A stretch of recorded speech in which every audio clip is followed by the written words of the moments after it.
It's Friday night, so you know what that means. But first, our contestants. He works in the IT department of his local potato field. Please welcome Methos! He paints the tattoos of his daughter's boyfriends, all while wearing no pants. Please welcome Freak! So please, get those hands on your buzzers, because it's time to play Frost and Fist! We are live. All right, what is up, beautiful people? It's Wolfbrother Methos. And I am Freak. And welcome to this video. Hey. How y'all doing? Guys, as always, we are super hyped And sexy. to be able to spend a Friday night with beautiful people like you. Yep. Moist. And Freak is moist already. You haven't even had to touch it. By the way, before we continue, that intro was done by our very good friend, the Commodore. Commodore. Very one and only Smash Captain from the game Craft Dragon. He loaned us his voice, and we added a little extra, and it was a great intro. Thank you so much, my man. And huge shout out to Game Craft Dragon for the bow tie. Making me dapper Dan, baby. I look kind of sexy. Yeah, he does. Yeah, he does. Also, I Amazoned myself a new bow tie. You guys happen to be watching our UK special this past Saturday. Oh, man. So Kaiser and I had a plan to go bow ties and fezzes. Unfortunately, because of my semi-recent weight loss, I was not able to wear my bow tie hung down like a necklace, like two chains. Wow. And as I wasn't all about that, I Amazoned me one that actually did fit. And so here we go. This is to hopefully make up for it. And the next time that we get the Kaiser on, it'll be bow ties and fezzes for sure. Wow. Very nice. All I heard was bow ties and feathers. Like The fezzes, like the hat? Oh, I thought you said feathers. I'm like, that would be a little weird. My eyes stop twitching, please. All right, Commodore says, hi, guys. Roxas says, yo. Lady Dragon says, well, here we are. So where are the boys? We here now, baby. We here now. We here. Yeah. Can we just enjoy the calm before the storm? Rivets and Daka stopped in. I know it's super duper late, but he says he'll catch up tomorrow. Man, we're honored you even stopped in at like 2 in the morning, your time. Like a drive-by, you know? We appreciate you. Yeah. So much, man.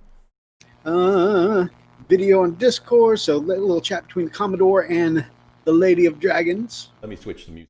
Hold on, brother. Sorry. This isn't right. So here we go. There we go, baby. You wanna finish the chat comments with that voice? Oh yeah, we can do that. So where'd you leave off at? A second. Let's see.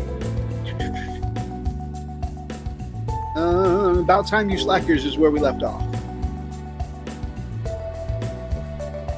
Let's see. Slackers. Where is that here? Archer. Oh, Archer. Okay. By the way, good evening, Brother Archer. Hey, buddy. Running back. There's a lot. You guys are. Oh, there it is. About time you slackers. Okay, here we go. Running Bear says, hello, all. Hello there, Running Bear. Hope you enjoy the show. Thomas, a hell works. Hell child. Hey, Bear. Lady Dragon Creation says, hi, Running Bear. Oh, yeah, she said it. Hi. Lupus Canis! Evening, tons, brothers and sisters. Bruce.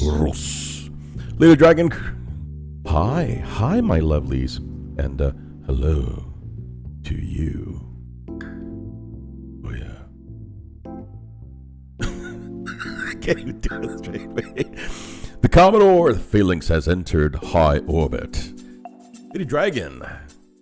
Vulcan lives. Rus lives.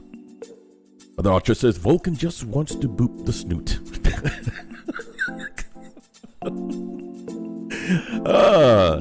Thomas says Sanguinius sleeps. Lady Dragon says I totally could see him doing that to the smaller Rus too. And someone kicks Sanguinius and Lion out of bed already. Yeah, I could hear that. Yeah. Lupus Canis, smash the button, peeps. Thank you. Thank you. Yeah. I don't know if they'll be able to kick Sanguinius out of the bed since his bed is currently often. Oof. Rip. Fun Canis. Lady Dragon says, will a whip work? Sadly, we elven types don't use axes. Whip always works. Oh yeah. Thomas says Wrathguard do. X-Gear Commander, hello all. Happy freaking Friday all. Happy Friday to you too. Archer says just steal one. Happy freaking Friday indeed. Yeah, to steal one from a Wraithbone Construction. Yes, the applause. Oh, Lady Dragon Creation says, oh my. Let's say that together. All together. Oh my. Oh yes, sexy voice already. Yeah, baby. Winnie Bear, hey buddies, got my roll of quarters ready to throw. Whoa. we usually get that when they're yelling and screaming. I was about to say, it won't be the first time we've been pelted with quarters. Right. So but not so hard, okay? You know, we're used to it, but don't get me wrong. But, not the face. Okay with that. I mean, we're used to having to ask if that's a roll of quarters or if they're happy to see us because we could be in real danger. So. Right, absolutely. Remember, well, that's right. Hellchild says, remember, aim low, Bear. That's right. Thank you so much. We really need that. Lady Dragon says, I will happily take all credit since he is not here tonight. Okay, I guess that would be Big D at best. Our brother Archer says, dang, we got everybody here tonight. Yeah, we've got everyone. Dude. Except Big D, of course. It's funny how those sentences went right back to back. Yeah. Because, I don't know. Maybe he's got a Big D. X-Gear Commander, do you have Discord channel? That's something in the works. Offnet, morning guys. Been drinking for 9-ish hours, so not sure how long I'll last. Hold up, that is an achievement worthy of a saga. Let's talk about that. Yeah. 9 straight hours of drinking, man. Although I don't think, if you're playing the Frosted Fist drinking game at home, I don't know how long you're going to last. Yeah. Right now, we currently have you right. That's it. Luck. That's a shot. And anytime I say you right, that's another shot. Yep. So you're going to be trash, bro. So, Brother Archer, yo, Hellchild. I've only been drinking for 3, so I got a while to go. The Dragon says, speaking of, I need booze. Brother Oni! What did I just walk into? I mean, yeah. You know by now. You know.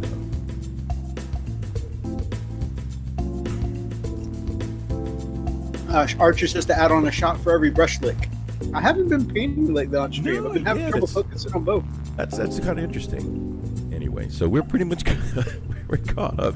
Thanks everybody for joining this. This is really I've been looking forward to this actually since I did my we did our unboxing on the gifts that we got from Gamecraft Dragon, Big D and Lady D. They're so excited. Beautiful models. I'm sure you guys checked it out, but this is the most fun. This is so cool. I love this. I'm gonna probably wear it for a while. Fantastic. Yeah. Yeah. It kind of changes my persona. It gets me back on stage. You know what I'm saying? I'm feeling it, man. Yeah, feeling it. Speaking of which, I want to go ahead and put a shout out. It was Brother Freak's birthday yesterday, so everybody, round of applause for him. Also, I really feel like we're coming into our stride at work. So we were at work yesterday, and they actually decided to celebrate Freak's birthday. So the stripper had his own strippers. I mean, they called it mandatory training and made him sit in on it. But I think it was that they wanted to honor, him on his birthday by giving him other strippers. It was great. Yeah, it was great. He really came into his own there. I did. I'll tell you what, I learned a lot too. Also, while we've got the chat here, I'm sure I'm going to go ahead and do this, but I'm going to I'm going to imagine, I can hear y'all through the power of the internet and our bond as pack, as family. I'm imagining, I can feel it. Y'all are going to join me as I sit here and serenade my wolf brother. So, happy birthday to you. Happy birthday to you. Happy birthday, dear stripper and keyboard player known as the Freakaliciousness.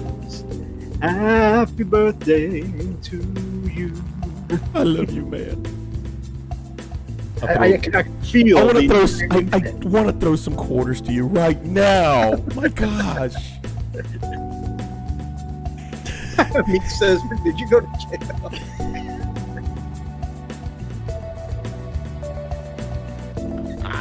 Wow. That escalated that really quickly now, didn't it? Oh my goodness. Oh man. So not recently. And I think your birthday kind of brings us to our hobby update, right? You got a little update for your hobby this birthday. Yeah, you know what, man? I had a great. My birthday was yesterday, and let me turn this down because it's a little. I'm going to keep it going because this is sexy time here. You know, this is almost the borderline sexy party kind of thing. You know? So anyway, so no, yeah, I had my birthday party yesterday too. Well, sort of a birthday party. I had my daughters that came over, and you know, we had a good time. It's exactly how I really was hoping to have a nice, quiet time with, you know, me and my wife and my 3 girls. And they wanted to go ahead and give me my birthday present then, and I wound up getting a stripogram. No, just kidding. No, for my birthday they got me a resin printer, something I've been always wanting. Of course, I kind of asked for that, and that's all I really wanted. My wife says, "Send me a list." I wrote it down. Resin printer. She goes, "This isn't a list." Oh, sorry. I put a 1 and a dot there. Now it's itemized. It's a list. So anyway, so that's pretty exciting because really looking forward to doing some, you know, little print work here and there. I had a 3D printer at one time, and I loved it, man. I ran the mess out of that thing, and but you know, I now that 3D resin printers have come down in pricing, I'm thinking I've got to take a crack at that. I'm really looking forward to it. So, you know, I still use a lot of the stuff you 3D printed for me all the time now. Like I just decanted my green paint into a drop bottle the other day. Show that real quick. That's actually a really cool little print. That is it's a dropper bottle funnel. Yeah, it's a really cool dropper bottle funnel. So if you want to take your Citadel, you know, paints and put them in a little dropper bottle, you can use that. And that I made that specifically for him because, ladies and gentlemen, build a wash a lot. I even added blue tack to the bottom, so don't go nowhere. Right. Yeah, so I mean, I can't tell you how many times I've actually, I've spilled my washes too. So I've got one as well. So man, that is a lifesaver. So really excited about that. You know, it's going to be a lot of fun. Yeah, really, really stoked. So I can't wait to get started working on it. So you had a couple other hobby work in progresses that you wanted to share, right? Oh, we're ready to do that then? We're do the yeah. Well, I figured we'd go through your whole hobby update this week. Okay, cool. Yeah, let me pull it up here. Give me a second here, guys. So yeah, remember, guys, we've been working on those minis that we got from Brian from the Mini Warmut, and here, let's see if I can something royally. And I got a little more progress on another mini. It's called the Longhorn. I'm finished with the Wrathor, but now it's the Longhorn. So let me pull this.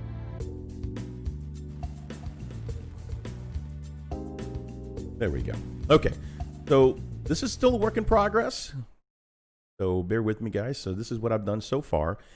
This is, again, the legendary Longhorn.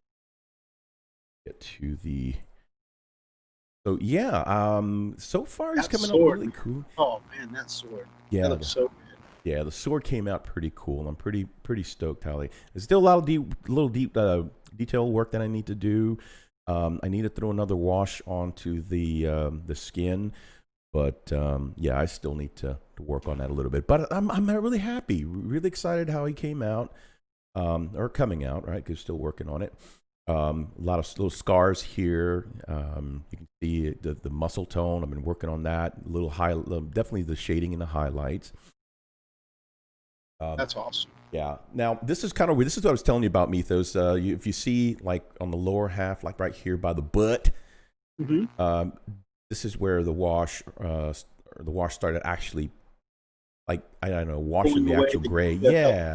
So I think it was just because it was still not dry. So, but in either case, I need to touch also, that up. since you are using your own DIY flow improver and it is proving to be a little strong, yeah, maybe before you do your wash step, since you are using your DIY stuff, maybe you should gloss coat it for A, to help the pin wash a little better, but also B, to help protect that coat from the next coat. Right, absolutely, and that's exactly what I'll do. I'll protect it. I love how this turned out because the first wash got really nicely on the cuts. Yeah, so really bringing out those skin details. Yeah, so this worked out really, really well. This is 2 different layers of wash, by the way. I put a red wash, and then I used a purple wash. And I thinned the purple wash a little bit. I didn't want it, I didn't want it too strong. I just wanted like a glaze, if you will, kind of help it, yeah, you can see how it comes alive here on the face. So that actually worked out pretty cool. If anyone's curious where you can get a cool little sculpt like this, because this is something kind of unique. This is from Cool Mini or Not. It was a gift from Brother Brian. Right. This was from the game Honor and Treachery by Wrath of Kings. Yep. And we have yet to play it, so we have to finish. Yeah, after I get through our patron stuff for this quarter, well, by the time we're done with our patron stuff for this quarter, it'll be the end of our second quarter, so we'll be right back into some patron stuff. Yeah, absolutely. But after that, I plan on starting on my half of the box. So. Awesome. So yeah, there you go. That's what I've been playing around. There's so many projects that I'm dying to do. Well, I'm really looking forward to the resin printer is printing out some shoulder pads. I want to print out my own Imperial You're Fist. picking it's funny because you definitely, like you do with everything, you always go for what's one of the hardest things I could start with. I'm gonna go straight into shoulder pads. Right. It's one of the hardest colors I can paint. Yellow. Let me do Imperial Fist. Like. You it's something I've always admired about you. Is you never, you kind of remind me of Markiplier. You're like, well, this is the logical thing to do, but that's the baby bitch way. What can I really do? I'm gonna do that. Right. And then you'll be pissed off for a little bit, but then next thing you know, 2 steps later, all of a sudden you've mastered something, having just barely got into it. But it's because you always set your sights really high. Yep. I mean, sometimes what's the color everybody paints? Blue and black. That's a baby bitch route. I'm going to start with Imperial Fists. Now, sitting here with my black army.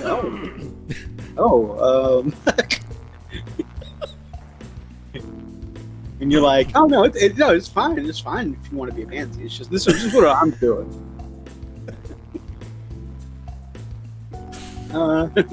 I'm just kidding. No, he's actually very, very encouraging. And actually, I have to say, when he does that, it makes me look at going something from my approach, and I'm like, I guess I could challenge myself a little more. So then, I usually end up, pushing what I try and do a little further, because he is that way. Yeah. So seriously, he will do that. He will actually, Methos will he'll be like, oh, I like what you did, this and this and this. And it's almost like he's taking mental note. And there's times that he used to say stuff like, Oh man, I don't know if I can actually, you're at a level that I can't, he would do this like, yeah, Freak, this is you, me, you, me, I'm like, no. But I still feel like that. I'm just always continuously looking for ways to thin the gap. And then he shows me his freaking salamander, Dreadnought, his, like, what? Dude. Showcase that. Yeah, it's like, what? You did that. You freaking did that. Gorgeous gradients and the highlights and shading. Like, oh my god, dude, you freaking did that. And he did. By the way, he did it with an almost impossible to use airbrush. I like the masters. Oh, dude, I'm like, I know you do, and I do too. But that Joker was on his last leg, and it was like limping, and you were like, look what I did. I am very, very, very glad to have upgraded to that water. Oh yeah. Have I talked about that since then? When did I? Oh no, actually, I'll be showing that off here in a little bit. Nice. That was all last weekend after we did our show. Yeah, no, yeah. So I'll tell you what, Methos's airbrushing skills is just, and again, you're talking about he went doing the Tokyo drift, learned it and excelled it in the Pinto, and now he's actually got his hands on the wheel behind a Porsche. Constantly trying to chase the freak. That's why. But I have to say, I think seeing you do what you do pushes me to try and do better. Let's catch up in some chats real quick. Oh yeah. We got so many amazing people here. Let's see. We stopped at the shot for every brush lick, which we determined people would be dead. Indeed. Phoenix says she doesn't have any booze. Archer, though's got some beer and mixed drinks. All right. Gonna get hammered and paint some infiltrator details. That sounds like a great combination. That's a great idea. The walls will be painted somehow. How'd I get brush strokes on the wall? Not just base coat. He's going for detail about hammer. Wow. Challenge mode. Challenge accepted. Tons of birthday wishes. Thank you so much. Happy freaking birthday from Lady Dragon. Thank you. Yep, tons from the chat. Also, X-Gear Commander. Everybody loves the pun. Happy freaking birthday. Lots and lots of love for you here in the chat. Running Bear's got him some Fireball and get him some Fireball and Long Island iced tea. He'll be happy. Oh my gosh, dude. Hey, you gotta careful with that Fireball stuff, bro. Commodore says that your strippers were Golden Girls themed. Oh, God. Why? Thomas still has his funnels too. I think you made him. Either you might have. Yeah, I think it was you who made him. Yeah, I think his funnels. Keep it. That shirt needs some shoulder pads. He's like, Kaiju says, "Hey, looking sharp, guy." Real quick on behind the scenes kind of thing. Kaiju, my man. I've been meaning to have a chat with you, my brother. I hit you up on Messenger. I don't even know if you're on Messenger. Let us know what's the best way to get a hold of you, my brother. Not physically, Physically, no. He lives in Australia where the spiders are. I can't get my hands. Oh, yeah, those are nopers. For me, there's a circle around Australia that says "Don't go there." And it's not the circle of life. It's circle of death. Death. Let's see. Death. I can just hear. Freak's motto is "Go big or go home." Personified. And, I can hear Mark's voice too. Markiplier, yeah. Methos quotes Freddie Mercury's "Let's do this, darling." Commodore, if you aren't constantly trying to better yourself, are you even really trying? And that's something is I may not have aspirations to get to a competitive level of painting, I'm not never going to be in like a. I never intend to get to like a Golden Demon or Crystal Brush level because again, I want to paint game pieces, for armies, right? I'm not looking for display quality. However, I do always try and find something I can do a little better every single time I do it. And constantly, especially like I said, especially when I see an example of Freak, or sometimes I get this wild hair, you know, an idea, and just bouncing ideas off of Freak, I just go in and start experimenting and try and you know, learn some new things or get some things done. Freak, are you having a joygasm over Methos' airbrush skills? Oh yeah, been there. I know what turns my baby on. Oh yeah, you do it right. Bafna says, still here, drinking whiskey and playing Call of Duty. Oh, hey, I've been playing Call of Duty World War II as well lately. I don't know what you play on, but I've been playing on my PlayStation 4 lately. So if you happen to be on the same server, maybe we could team up sometime if you ever, you know, if you ever want to team up with a grade A scrub. If you ever feel like carrying me, though, I mean, we can hook up. So do they have the whole? Do they have like back in, you know, when they did the Medal of Honor? Remember? Did they have the whole attack the beach, you know, Omaha Beach and stuff? You know, and storm the beach. Okay, yeah. Normandy? So if you play the story mode, the mission starts with you storming the beaches. It's pretty awesome. That's cool. Like the campaign, I'm really enjoying the campaign, but I'm honestly because, you know, like when I have a long day, like, you know, this week I told you I was dealing with some of that OSHA stuff and whatnot. And I was on the road for like 5 hours the other day. I went back to work this week-ish. I had one day back at work last week, but a couple of days back at work this week, guys. And the other day I was on the road for a total of 5 hours. And after that long day of 5 hours of just driving, not to mention the work itself, and part of that was dealing with, you know, workers' comp stuff. By the end of the day, I just wanted to sit down and veg on the couch and shoot some peeps. In multiplayer, so that's been kind of like my stress relief is just jamming on the multiplayer. Remember when we used to do the multiplayer? Oh man, we would lock down like the submarine base. Yep. Oh, that was so cool. Yep. Nobody was coming in our house unless we knew about it. I just fire a signal flare into the sky in the shape of a bow tie, and I'll be there. All right, so that'll be the best way to get a hold of Kaiju. PS4 and on war at the moment. Show me how you do it, dude. Awesome, man. I'll hit you up in the Discord later and give you my PlayStation ID, man. Maybe we can hook up sometime. I don't know what you normally play. I prefer Team Deathmatch, just because I like having people on my team. Also, I have a policy of not multiplayering against my friends because I like to like my friends afterwards. As usually the person who is the worst on the team, I try to make a habit not to play against my friends because I know that I'm just going to get frustrated with my friends stomping me over and over again. War is the way to do it. Much better than Team Deathmatch. I don't think I've played the war mode. I'll have to try it out, man. This is why I never do PvP. I feel you. Yep. When we used to play World of Warcraft, I never wanted to do PvP for that reason because, I mean, I didn't want to get shanked by somebody, especially somebody I knew, you know? So I'm like, nah. That's fair. Nah.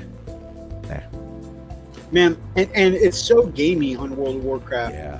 Like the people who are just really good have their mount really good at getting their mouse sensitivity all the way up. Yeah. And it literally looks like they're just walking back and forth through you for a few seconds and you die. Yep.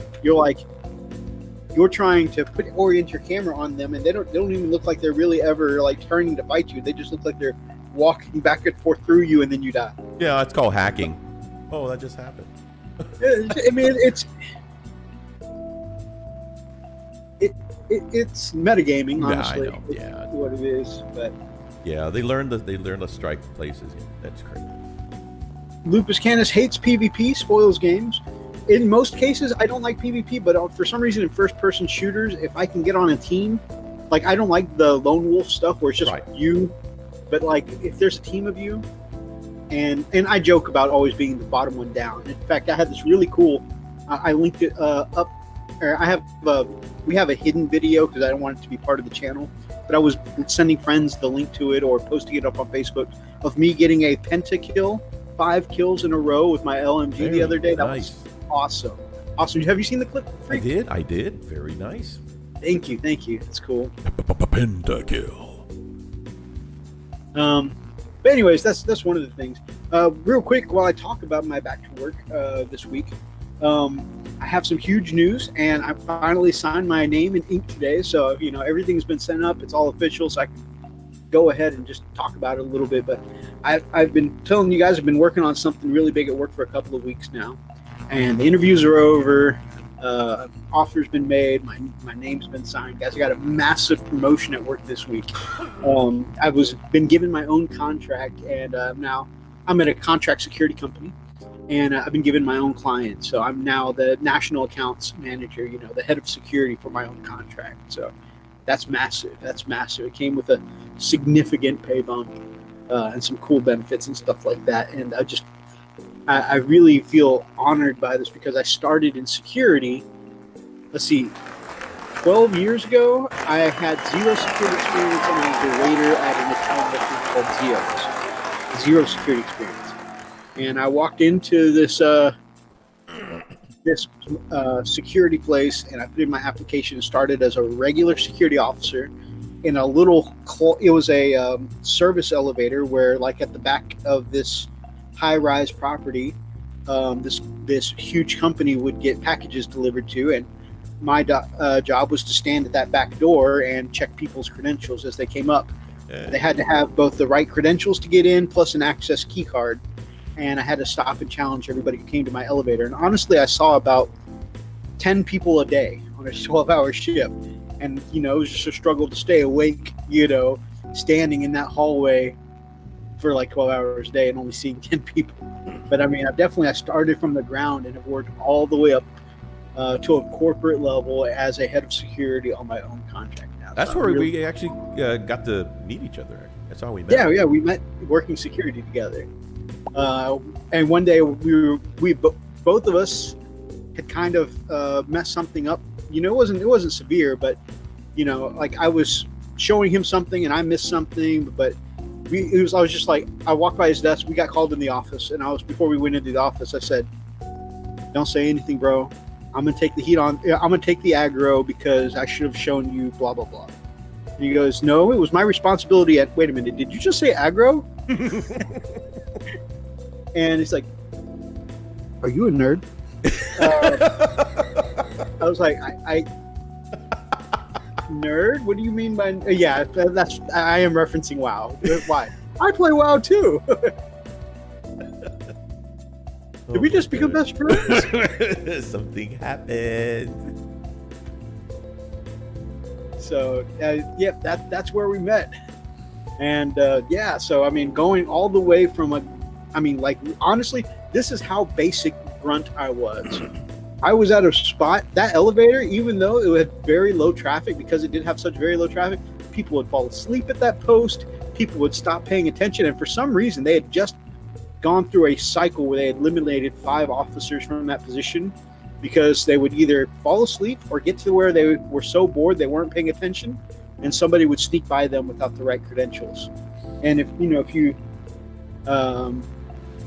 if somebody gets by on you and somebody breaches security, that's one and done, dude. So there have been so many people fired from that position that, like, the people who worked in that building had the attitude of, "Oh, new guy, last the first 3 to 4 weeks that I'll bother to learn your name." I was like, wow, this is the place I work at? Yeah, last more than 3 weeks, I'll learn your name. Oh, okay. So I went from like super basic, you don't even have a name tag grunt, to now I'm where I am. So I really feel honored to have made it this far. Very nice. Well deserved. Thank you, my brother. Lots of love from the chat too. Cheers. Congrats, Methos. We even got a whoop whoop. Oh. Whoop whoop. Thank you guys so much. Lots of love in the chat. Plastic for all. I don't know about that. I seem to remember a story about some lady, well, maybe lady. You talk about your job. Huh? Oh, I think this is the trying to make some money story. That's pretty awesome. Yeah. No, that was during some post checks Freak and I used to do. 11 years ago, I on EQ. Oh, EverQuest. Thank you. Wow, Mr. that's a name I haven't heard in a long time. EverQuest 2. Remember that, dude. Congrats, Lady D. Finished TMP figure. Speaking of which, that takes me a little further on my hobby update. Of course, you guys may have seen this morning. Yeah, this morning, because I stayed up until 2 in the morning finishing editing the video and doing the thumbnail, which means I was definitely, most certainly on time for it this morning. But you'll see that Freak and I unboxed our beautiful, beautiful gifts from Lady Dragon. You'll be able to see some close-ups if you go check out our unboxing and showcase. Gorgeous, gorgeous, gorgeous figures. If you guys watched last Friday and Saturday, I had mentioned that Zach, the Crimson Painter, former guest on the show, had started a Facebook group, and they were doing monthly challenges. And, you know, with a small prize, I think it's a GW voucher or something like that, but just kind of something to motivate us all to paint. And, of course, in seeing the quality of painter in that group, I never had any delusions that I was going to, come out on top. But it just seemed like a neat group to get involved with and share the motivation with each other for painting. So I did a little converting up on this Primaris Intercessor here into a Sergeant with a White Scars specific power sword and an arm that was in a completely different pose, because this was supposed to be a two-handed rifle. So I cut and chopped and repositioned the arm and added the power sword and the top knot from the orcs. I actually don't like my orcs with top knots, but I love my White Scars with top knots. So every time I get an orc with a top knot, it gets repurposed for a White Scar. But I thought that looked pretty cool. Here's the pick. Yep, ready to go. Thank you. There you go. So one of the things I ended up calling Freak about that I was really super pleased with was the way that the shading came out with the airbrush, and also like this glow here. You guys can see I managed to keep it like specifically just along the edge, which you guys have seen me do power effects with the airbrush before, but with the Iwata, it was just so clean and crisp, and the spray didn't get away from me. You know, it managed to follow along the line. There's actually, it looks like it's going just from black with a touch of blue to white. But there's actually like 4 colors here, but I was able to do it in such thin lines that it just, it's a super subtle transition. Gorgeous, gorgeous, gorgeous, and butter. And it was just so like I said, I love my Master's airbrush, but it was just honestly a lot easier to do with the Iwata. Also, you'll look at this rifle here, and when we look at the angle on the other side, you'll see how close this rifle butts almost right up to the shoulder. And just as kind of an experiment, after doing the power sword, I was really impressed with the control I had with the Iwata. So to test, I'm like, you know what? I could paint this rifle by hand, but doing all that black by brush is just going to take a long time. I said, let me just test my limits here.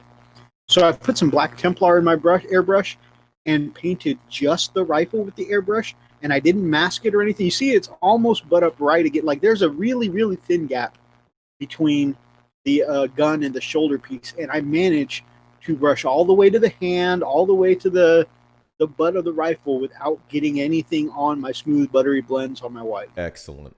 So, I mean, it's the Iwata. I was like, I really put it through a test. And I think just because, like, I didn't need to paint this up for anything, it was just a challenge piece.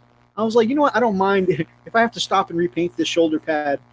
I didn't see it as big a deal as I normally do, because this wasn't even something I intended to paint on. It was just something I was doing for a challenge piece. And I was like, let me go ahead and challenge myself. So I really put myself through the paces of the airbrush. And the Iwata, I have to say, is the most control I've ever had on an airbrush. And now, of course, I've only used 3 brands: a Masters, a Badger, and I know lots of people achieve amazing effects with the Badger. It's not for me. And the Iwata, the Badger, and the Masters. And so far, the Iwata has the most control I've ever had.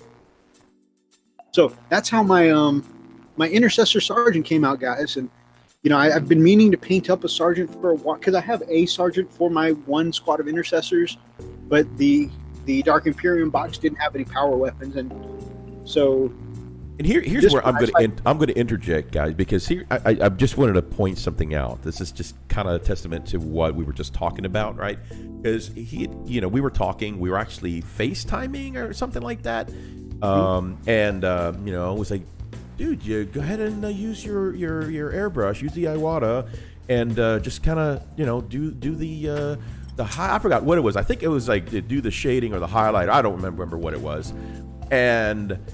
The thing is, he goes to it, and he's like so mad, like, oh, dang it, oh no, and he blasted just a blast of white on the shoulder pad or something like that, and he was so infuriated. It was like, it was my Space Wolves gray that I used to shade. Yeah, it was like, oh man, I'm just not ready for this. I'm just screw this, man. I said, okay, dude, just go ahead and get your brush and clean it off. You'll be all right.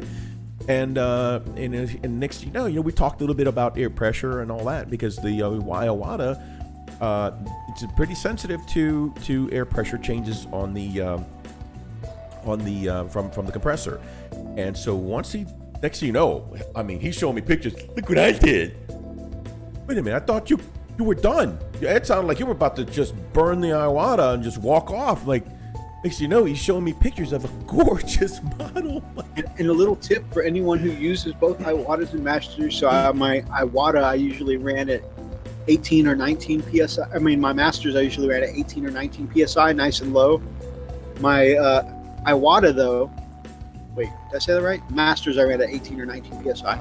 The Iwata, I have to run at a minimum of 25 or 26 PSI. So it's definitely a little difference, a little tip if you have the cheaper one and you plan on upgrading anytime soon or whatever, a little tip for you. Because the Iwata's just got to have that little more pressure. But it does gorgeous work. And yeah, you dialed it in, and I'm like, oh, there it is. Look at that. Gorgeous work on that sword. I'm like, oh my goodness. I don't like to let things beat me, so I'll be mad and I'll quit for about 5 minutes, and then I'll go back and figure out how am I going to fix this. Other parts of my hobby update. I had this cool, awesome package.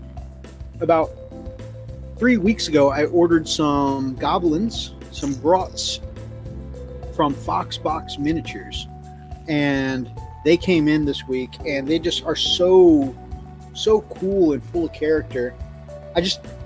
You got to have a lot of, or you don't have to, but people tend to have a lot of grots. And I figure if I just did all Games Workshop ones, they'd all look the same. So I just wanted something to, I don't know, kind of add a little variety to my army. And I'm not super worried about WYSIWYG because there are no options with grots. Grots can take a grot blaster, or no, it's not that they can. They come with a grot blaster and nothing else. So it really matters not what you equip them with. Every grot will have the same weapon. So I don't know. I just think they're neat. Full little character. There's a little grot with within a modern military hat and an AK-47 looking gun. Pretty cool. Another one with the same kind of AK looking gun, but a green beret kind of hat. This guy's got a little SMG strapped across his back. Just some really cool stuff here. And they come in some pretty funky little poses. Like on an orc, this would barely be a butter knife, but in the hands of a Gretchen, it looks like a sword. It just looks pretty neat. So there's some cool looking sculpts. This guy's got like the little AK kind of gun, but with a pipe. And then they do special character ones every month, and they update, like the grot for this month, there would be something special. Well, I missed out by like one day, I missed out on their pirate grot, which was last month's special. They sent me one for free saying it was a miscast. There's a little label that said, we had a miscast, hope you enjoy. I see absolutely nothing. I've looked at this. I see nothing wrong with this. I feel like I just got this really cool pirate goblin for free. So that is so cool. Thank you, Foxbox Miniatures. I was really nervous when he told me that because it's like I was just waiting for somebody to crash through the door window and tase me. He's like, okay, it's gonna happen. When I called to tell him I got the promotion, he started looking for tasers, and then it's like, what's that buzzing? Is that a taser buzzing? Oh, that's my phone. Okay. But so yeah, I they're such characterful little minis, that I just went ahead and built them up and primed them. Shout out to the Goldfish of Justice, by the way, because I'm not sure what kind of resin they use. Specifically, Foxbox Miniatures. Foxbox Miniatures. Anyways, I'm not sure what kind of resin they use, but I had trouble getting it to the arms to stick at first, and they don't come in many pieces. There might be like one arm that's not attached. But I got a great tip from the Goldfish of Justice, who said, drop your drop of glue on one end, take the arm, dip that in water, and dip that same arm into baking soda. And when you try to attach the arm and the body, it'll form an instant bond. And that worked a treat. Very nice. So I'm super, super thankful. Goldfish Justice had an immediate answer for me, and it was very responsive on Discord. So, I mean, it was super, super thankful. But, I mean, these are all just some really cool-looking minis. Now, on the way, if you guys like characterful little goblins, I definitely recommend Foxbox. But one I want to refer you to, and actually, while we're looking up stuff later in the chat, when I'm not the one talking, I think I'll link it. You guys know I mention it every time, and if you look at the bottom corner, we are both part of the IDICBeer Wargamers Unification group and the Chilling Network. And as part of the Chilling Network, I want to tell you guys about our brothers over at Chilling Wargamers. Got to work with the designer at Foxbox Miniatures and design his own goblin. His name is B. Zerker, and he's a little Viking-inspired goblin with a shield and an axe, and he's just got his arms open in a come at me bro pose, and it's very cool. And if the sales on that do well, the Chilling Wargamers will get to work with Foxbox Miniatures again in the future. Nice. So I ordered 2 of them. I want to show support to our Chilling Network brothers. But yeah, I think that's pretty neat. And they're, like I said, they're super, super cheap. They got a great intro song too, by the way. Just saying. Huh? They got a great intro song too, by the way. Yeah, they do. And, you know, it's been really fun to see them, I don't know, Spud bopping along, singing every single time he puts up the intro. It's so great. And every time it comes to Fruit Punch, he's raising it up. Even he put out a really amazing tutorial today on his orc skin, which I highly, highly recommend. That man's got some of the best orc skin on the planet. He put out a tutorial for that, and he even started his tutorial with that song. It was pretty great. So that's cool. So I highly recommend it. And, you know, like I said, if you guys are looking for some characterful goblins, I definitely recommend it. And definitely specifically recommend the Berserker. Finally, I mentioned that my brother, one of our patrons, stopped by so that way I could paint up. He, of course, dropped off the Drukhari army, which I'm super thankful for. Spud has some amazing knobs as well. He does. That man has some of the smoothest and best looking knobs, whether they're wet or they're dry. Some of the best looking knobs on the internet. My brother Kalo brought over a D&D miniature for me to paint up for his patron painting. Nice. And so it's this bird guy here. And when I get this painted up, Birdman, you'll see some stills. He's got a spear, and I got him primed up, and he's ready for paint this weekend. I got, honestly, almost no painting done this week, by the way. Last weekend, I hustled and got that white scar done, and then I painted 0 models. Like, I didn't even lift a paintbrush this week. So I've slacked off all week, and I need to get back on it. My last hobby update, though, is I got in these Broken Toad brushes. Some high-quality brushes from Broken Toad. And I'm really stoked to start this. So now I've got some high-quality synthetic brushes from our one of our favorite synthetic brush brand, Ghost Brushes. And now for some really fine detail work, where I want to use a Kolinsky brush, I've got some, specifically what I wanted to get these for, they have some flat edge brushes, and I want to use those flat edges for helping me paint those checkerboard marks onto my Goths. But these, can't wait to use these Broken Toad brushes. Very nice. And by the way, not sponsored to say that, by the way, guys. I paid for those brushes. I just really, really, really believe in a good quality product. I was half expecting an orc head to be stuck on that White Scar's body there. I know I have been really into orcs lately, guys. And honestly, when I was painting, I actually had to make myself finish that White Scars right now, just because I've really been into orcs lately. And admittedly, I have Freak was just telling you, I have been a little frustrated with painting white lately. Not because I'm having, it's not that it's too hard. It's just that it's too hard to be convenient, right? It's just, white armor is so stressful to paint because every misstroke means that there's tons of time spent going back, cleaning up. First, you got to go back and I got to white over it with the gray scars, with the gray sear white again. Yeah, it easily gets old.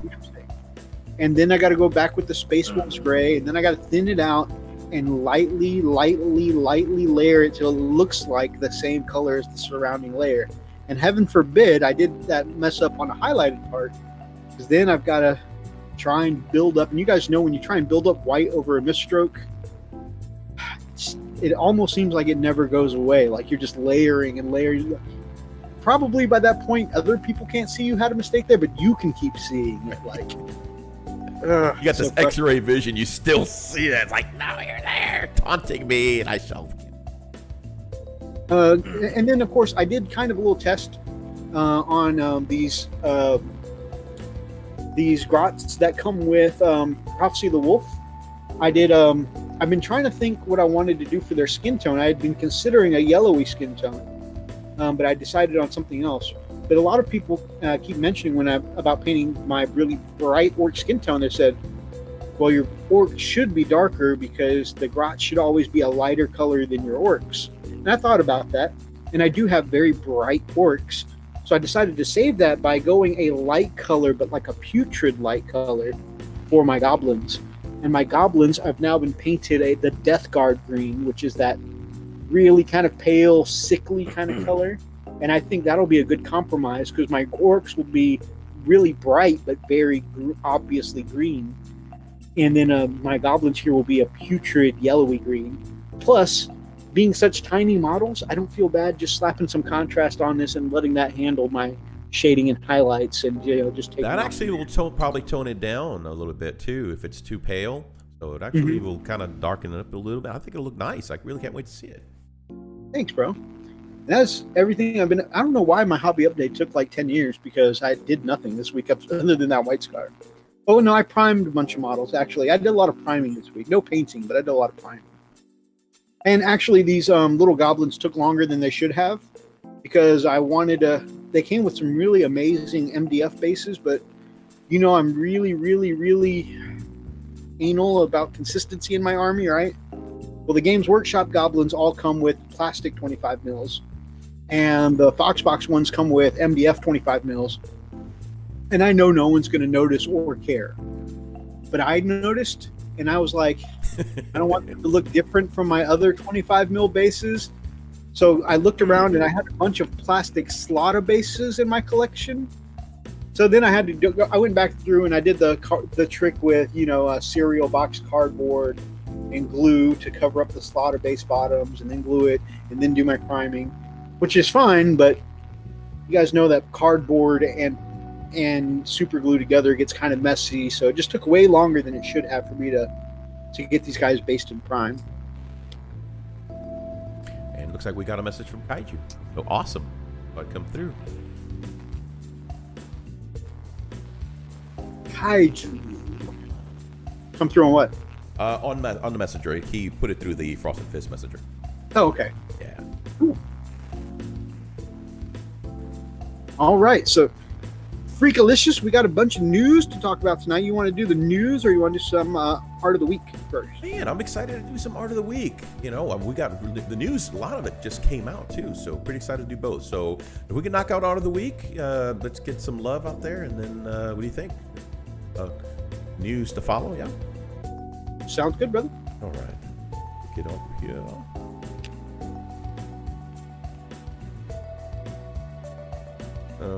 Let's see. Here. All right.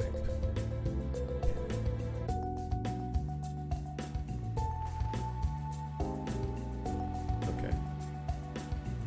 Bear with me, guys. I gotta set this up. By the way, I gotta change this music out because it's putting me to sleep. It's like I'm sure. Do it, yeah. Do it.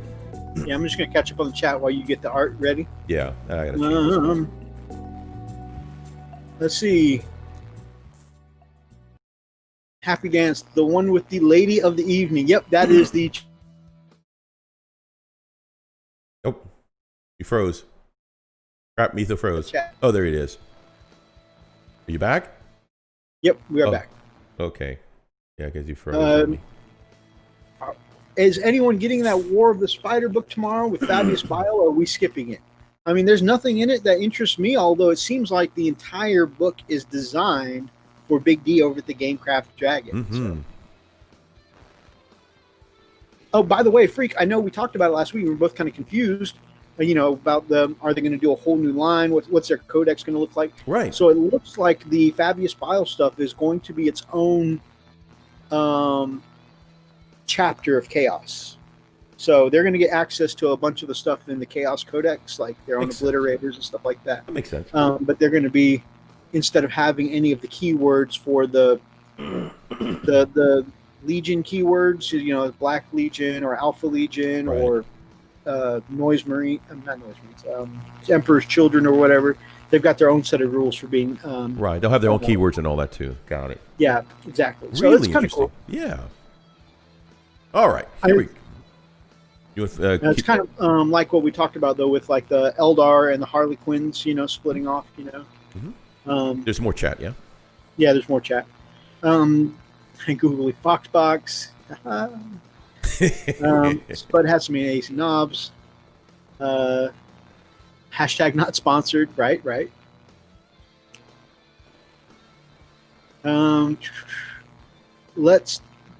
Let's just not let Art of the Week take the whole rest of the night. Yeah, we do have a tendency to do that sometimes. I know. We'll be. And we have had tons of amazing submissions again this week, guys, which we always appreciate you guys participating in Art of the Week. Yeah. Lady Dragon was feeling sleepy, and that might be the liquor talking. All this Lady of the Evening talk froze Methos. Right. He was like. Offnet says, I am Alfarius. All right, we're caught up. The whole I am Alfarius thing always reminds me of I am Spartacus. Spartacus. Here we go. All right.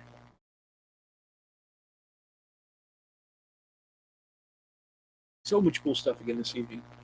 Yeah, man. Absolutely. How gorgeous is this? This is from Francius Art. This one was submitted by brother Big D, and I love pieces like this, you guys know. Because he's got a big D. I mean, at the Gamecraft Dragon, yes, Big D does, but definitely that's not the case here. Also, I love that twin sword. swords. I love that sword. No, twin. Look at the one. Dang it. Yeah. There's the other one at the back too. Yeah. So very cool. Yeah, I agree with Lady Dragon. She goes, I want that figure. Yeah, I mean it's amazing. Why wouldn't you? Oh yeah, right.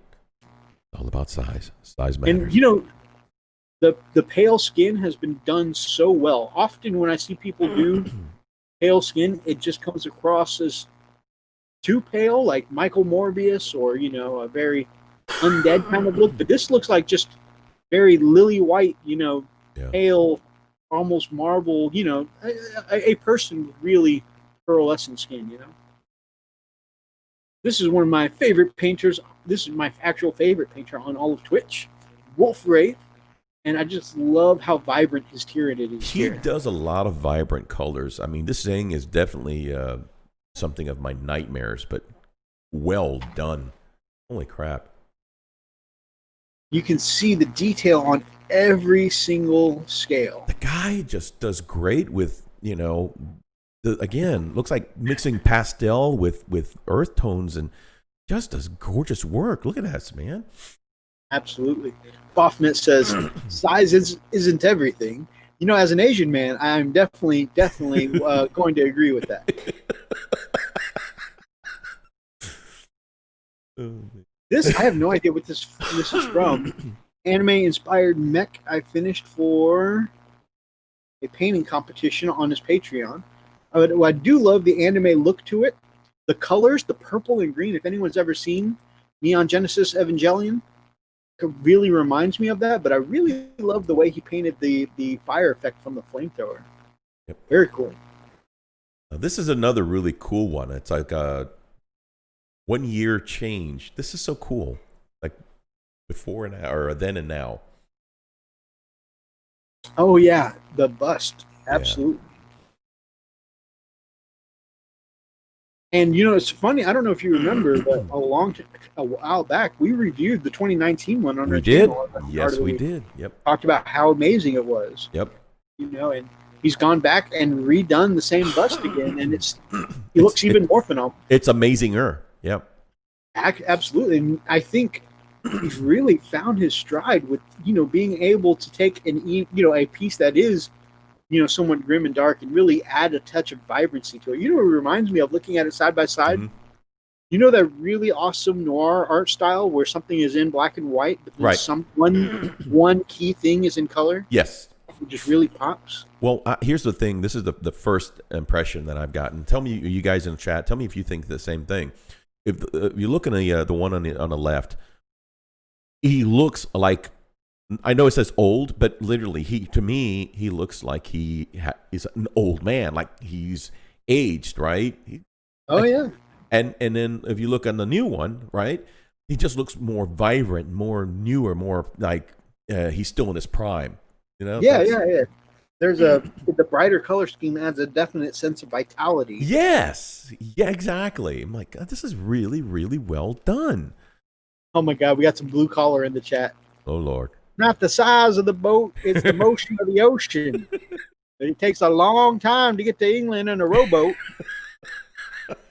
Oh, so those of you, by the way, wow, what a segue. Well, it's just kind of funny because when you started, talking like somebody that we know, somebody who you and I are very familiar with, I will say this, that I was inspired to reach out to Bubba, and he may be visiting the show every now and then. So just to forewarn you guys, just letting you know. Something I plan on, and I wish we were at 1,000 and we had the ability to do just posts. Mm-hmm. But I'll still do it on our social medias, like our Facebook page and stuff like that. But one of the things I want to do is set up a playlist for all of our skits, because it occurred to me we have a lot of new viewers now who aren't familiar with our early and honestly, if you were really honest about it, terrible sound quality stuff from before when we used to do stuff. But because we were able to meet up in person a lot more frequently back then, we used to do pretty semi-frequent skits, especially at Milestone. And I definitely want to put all those skits into a playlist and put it on like Facebook or something like that, where people can see those. Because a lot of people that didn't follow us back then but follow us now really seem to enjoy Bubba. Yeah. We had a lot of pretty cool skits here and there. And I'll have to tell the story of Bubba later, because we need to get through this. But yeah, it's actually pretty cool. So this is by Techno Studios, kind of Frenchy. Also submitted by Big D. And again, it's still a work in progress. It needs some basing and stuff. But man, that black and red together. Yeah. This person knows how to do a nice, vibrant red, and with that red and black together looks really, really good. They don't look like drunk angels. Story time with Freak. The Running Bear says. Okay, guys, get ready. Brush burning material right here. As if that first lady we looked at wasn't brush burning material. I know, dude. I know. This just reaches out and grabs you. This is a lot like Wolf Wraith. So several people, I don't know if this person has just been more active lately, or whatnot, but actually a few people have submitted 40K design a day's work to me this week. That's insane. And actually some last week too. So just like people have just really, really been into this person right here. This is just many war months. Good to see you, brother. It's definitely at a different level, man. And look at this. It's just like, oh my goodness. Okay, so it looks like color-wise, it looks nothing like him. However, I think just seeing a skeleton in armor in an 80s paint scheme, Right. Again, it's not the right colors, Right. but in an 80s paint scheme, immediately made me think of Skeletor. Yeah. What's really cool though, look at the hammer. I mean, it's got reflection marks on it. This is so freaking cool. Absolutely. See? Oh, wow, he's pointing at me now. Almost has that 80s sort of vibe. I think that's an 80s piece of art that they're inspired by there.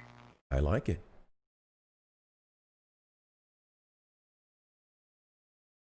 And then a close up. Super, super cool. If somebody told me, yeah, I've got this Chaplain type model that I'm going to do in yellow and purple, I'd have been, okay. You know, I don't think I would have been super on board with it, but seeing their execution, I'm just like, wow. I have never seen one of Sisters of Battle being done in that color scheme. Synthwave. Kaiju says it's pointing at me. Burn thy brushes. Mini Warmut says happy birthday. We're singing happy birthday to you. Dear sexy freak. Hey, this bow ties for you. This next series we're going to look at from 40K Design a Day, you're going to see a whole bunch of these. So this is a hard seltzer. So this person has taken once a day. There's going to be a series here where we will see a can or bottle that inspires the paint scheme of the model you're going to see. That's cool. So this is Superior Sister Amalia in a hard seltzer color scheme that looks like this can, and it looks amazing. Wow. We'll see if I can get them to paint my sisters for me. Right? Sponsored, you think? Another close-up. Gorgeous work. Man, I'm jealous. So jealous. There ain't no laws when you're drinking them claws.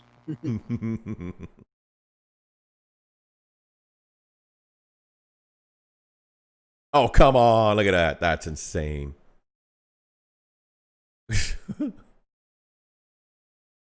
Oh, I want a Fanta. Fanta. Okay, so again, if somebody said, you know what, I'm going to paint up a Thousand Sun based on the packaging of Fanta, I might have I might have had my doubts, but again, it looks fantastic. It looks like Orange Crush. Crush. What's up, brother Rob, baby? Hey, man. So again, this. Oh, hey. So this is posted under. Okay, so they give credit to 40K Design today. Right. Dude, these are so cool. This is straight up awesome. Heinrich Botha. I got to chat with our good friend Heinrich Botha this week. Very nice. Amazing chat. Amazing. Coke Zero. Lady Dragon says, I propose a thing. I think we're going to hear something interesting. Oh, I'm all ears. Look at this model here. I'm looking. It looks like a kit bash of a librarian model and a Stormcast, but with that Coke Zero colors, it looks amazing. Flight of the Phoenix says, I want to do something with Lisa Frank neon colors now. Nice. But God, that had to be a nightmarish thing to paint. I bet you're talking about that Thousand Sun, because nobody likes painting Thousand Suns. There's so many details. That might be my favorite one, the Coke Zero one. The colors look so good together. Yeah, they really do. Black, red, and what was that? You know what? That usually is a precursor to a fight. You know what? So, Lady Dragon, you tell me, Freak. What? Do you want to run this challenge? All participants pick a soda, drink, or whatever use that can or bottle as their theme. Hold on, let me switch it to us. Colors. Hold on, let me switch it to us here, as I'm interested. Go ahead. Okay, so Lady Dragon, here's a suggestion. All participants pick a drink, and then the packaging, whatever its colors are, is the theme of colors, and you got to paint up a model in that theme. Just like basically this. I like it. What we're looking at with 40K a day. I like it. That's it. Yes, I do like that. I'm sure I've got a spare Space Marine, and since I don't believe in tacticals, yes, and I think that deserves the gauntlet. The gauntlet right here. The gauntlet? Gauntlet. The gauntlet. Now, it is down. I Right. challenge you because the gauntlet is down. The gauntlet is so down right now. So down right now. Throwing my brush down because down is down. You hear me? It's down. The host of the event gets to pick. I don't know. We saw a variety of different models there on I don't think 40. Yeah, I don't think it matters. Does it matter what type of models to use or to paint? I don't think it should, only because of this. I don't like to tell people they need to buy a certain model for a Right, challenge. exactly. As long as it matches the drink or the can, right? I mean, that's kind of what we're Especially going for. We saw a Thousand Sun. We saw a Yeah. Stormcast looking guy. We saw a Sister. Mhm. So I think it can just be something they have spare lying around. Yeah, agreed. Inspired by packaging. I like it. I like it. I like it. So, what kind of time frame we're looking at, Methos? Let's think of this. My bench is so overloaded right now. You tell me. Let's see. It is the 19th. So let me look at the calendar. It was Lady Dragon's idea, so let's make this a Yes, I like it. thing. I say let's make it the end of July. What do y'all think? Because End of July, yeah, that's just over a month. yeah, because we're kind of almost towards the end of the month here, so I think the end of the July probably will work out really well. Yeah, let's make this a co-channel. I like it. I like We'll it. even throw in a small prize. Yeah, we'll toss in a small prize, and we'll just do. We'll host a something like a pick your package challenge. Yes. And you know what? That'd be great because we can do, instead of our normal art of the week, we will do the showcase of all of them that we get. That'd be great. Wow. Actually, cool idea. If we do it on the live show, I'm probably also going to want to condense it down into its own video as well, just so that way. Yep. Or designate the live show to that. Yeah. So I see what you're saying. Also, just so that way somebody doesn't feel like I want to see this challenge. I have to watch a 3-hour live stream. Sure. I know sometimes people won't watch a video because they prefer the shorter videos. Right. Maybe more Krispy Kreme for white scars. No, it doesn't have to be non-alcoholic at all. Like I said, pick your package. Yep. And you know what? I would even extend it as far as mini warm-up.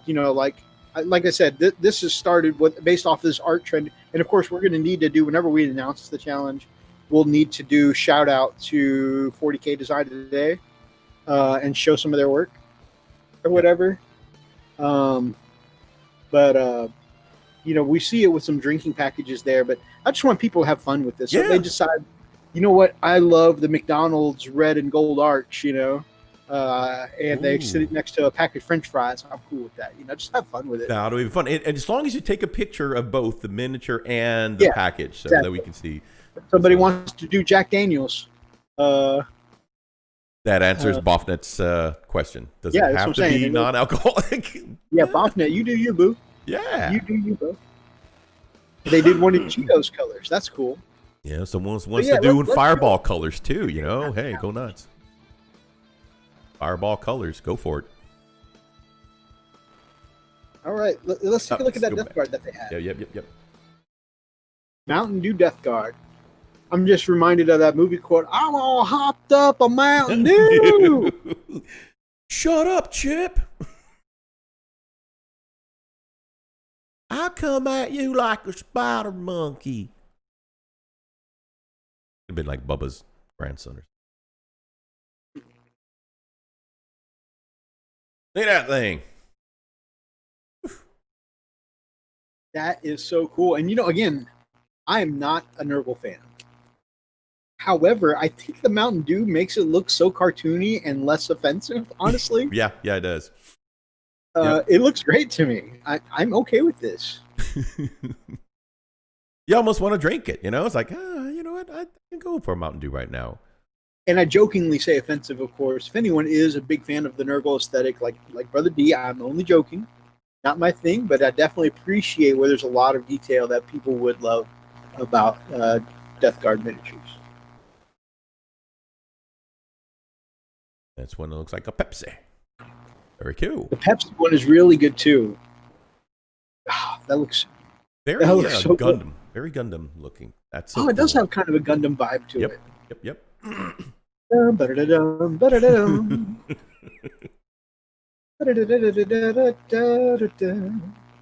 So good. Man. So good. So cool, man. Coca-Cola. I'm excited. I am. I'm too. It's just so neat. It's going to be a lot of fun. This sounds really freaking cool. I hope if we do a challenge based on what we see 40K Design Today doing and loving what their work, I hope they don't get offended where we're like, oh, we saw this, we like it. Let's do a little challenge. I hope. It's you know, it's flattery. You know, maybe before we actually launch a challenge, maybe I'll reach out to them and say, hey, love cool. what you do. Yeah. Do you mind if we do something inspired by this? Yeah. That'd be cool. You know, and you'd be like, you know, you just tell them, you know, we're from the Frost and just tell them you're from the Frost and Fist, right? And you're like, who? I'm sorry. We're from Chippendale. Oh, I heard of you guys.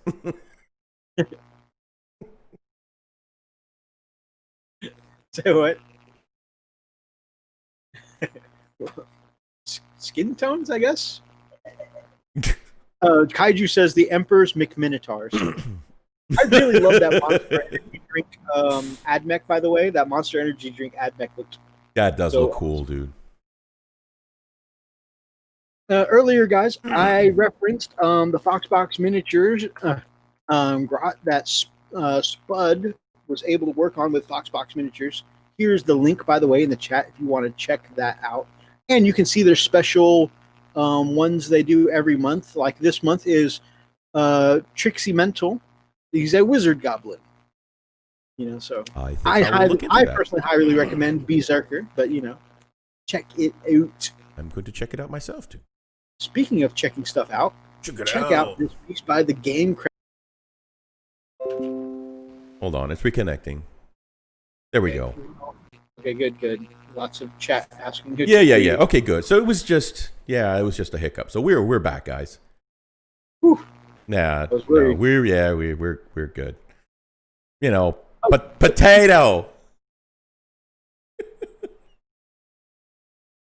So, anyways, that orc lady we were just looking at, I think, or that orc model we were just looking at. Yes. I think that's Big D's character. I was listening to one of his recent shows, and I think that's the character he's playing. He's playing a tank that is a barbarian with a polearm or something like that. I'm sure Lady Dragon will probably correct me, but yeah, I think that's his character in the new game he's playing. Nice. And it's very Sword Art Online or meets Hunger Games, where they're like inside a game and playing these characters. They're like in a game playing these characters. It's gameception. Yeah, Hunger Games, Ready Player One kind of vibe, or Sword Art Online if you're more anime. Don't let Bubba behind the computer next time. You right.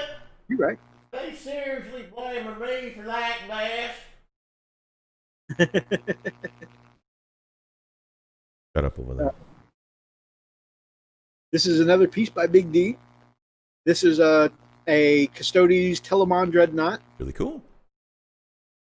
Very, very cool. And he's got a super, super fast recipe for his Custodies lately, and he's just knocking them out of the park left and right.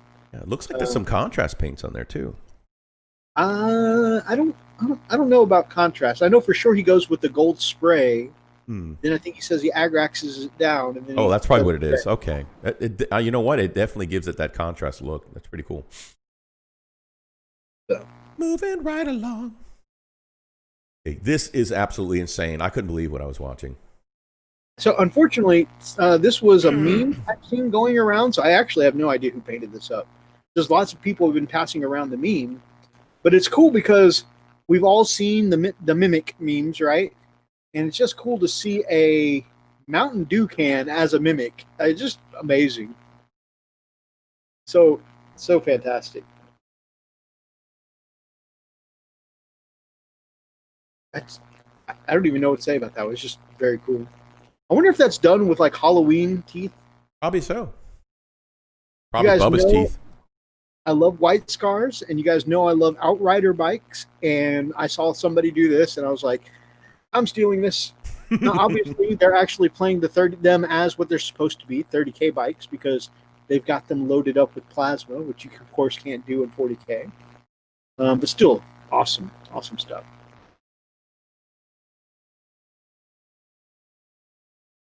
This is by Shield Captain Valerian. I've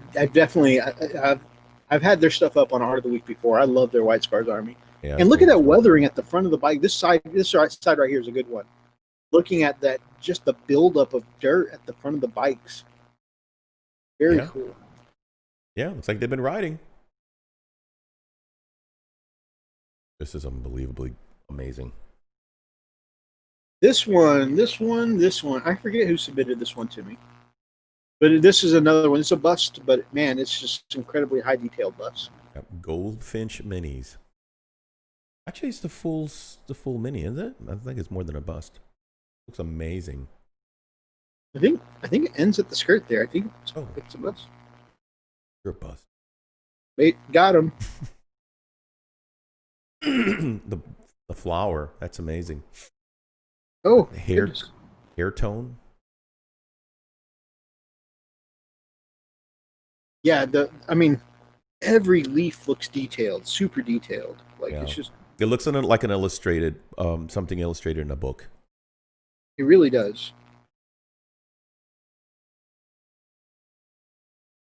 Just absolutely, and again, you guys know that nice, soft, feminine skin always really impresses me. Dude, their skin work is absolutely incredible. My heart just dropped. Holy crap!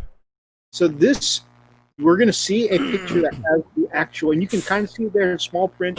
There is a big picture at the end that gives the credit. So the channel here on Instagram is the Golden Demon Compendium. They post all Golden Demon winners. And, of course, the names, you can see there at the small, but don't worry, we'll have the full. Oh, my gosh. Methos, that looks so amazing.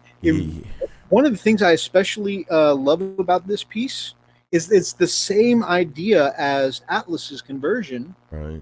You know, a wolf lord sitting on his throne with his wolf nearby. Right. His herald death wolf that way. What impresses me though is that they did not go with the typical color scheme of Space Wolves.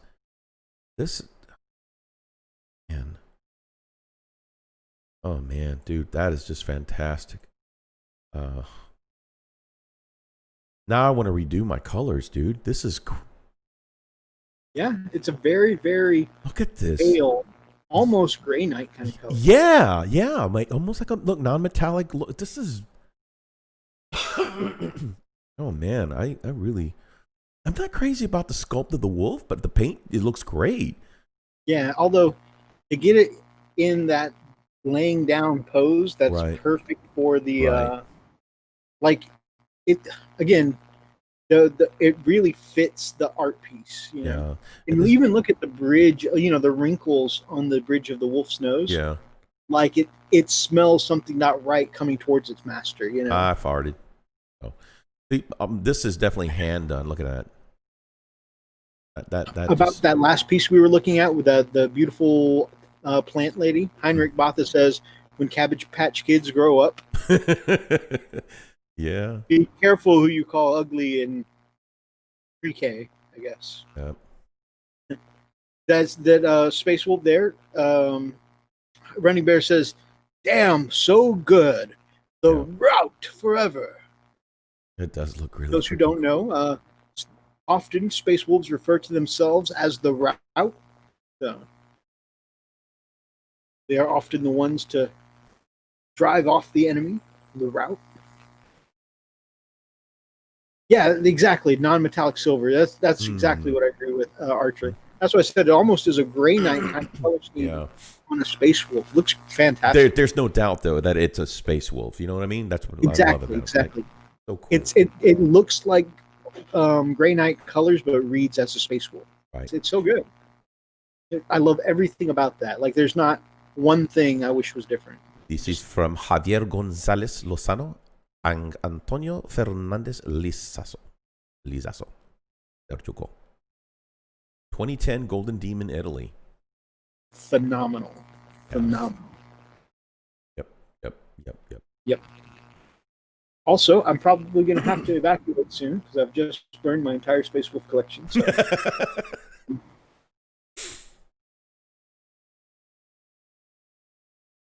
Someone did a Primaris version of that Space Wolf guy on the throne. Very nice. And in wolf spear colors. Very cool. This is Angels of Perdition Redemptor.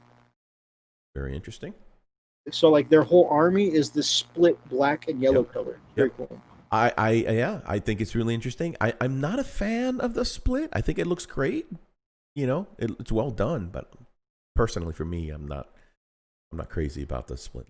I'm really impressed because it's such a clean split. It is. No, it is very much so. I don't think I could paint such a clean split on a model like that because it's, while there are some flat surfaces, right, there are a lot of irregularities where you just look at that and you're like, that's not just one strip of tape. Right. Yep. I was going to say. Yep. That's a lot of work, and it looks so uniform, right? It looks like it took it to a professional car shop to have it done. You know. Right. Definitely. Yeah, it looks really good. By the way, gorgeous work on the highlights, the edge highlighting. I definitely see what you're saying, though, with the perfect 50-50 split. Right. Whereas you and I on our Dreadnoughts would probably break up the primary colors with something different in between, you know? Correct. Yep. It is a lot of yellow on one side and a lot of black on the other side. It reads that way. Yeah. So I definitely get... Yeah, this gives me more like a Harley Quinn vibe. You know what I mean? Oh, sure.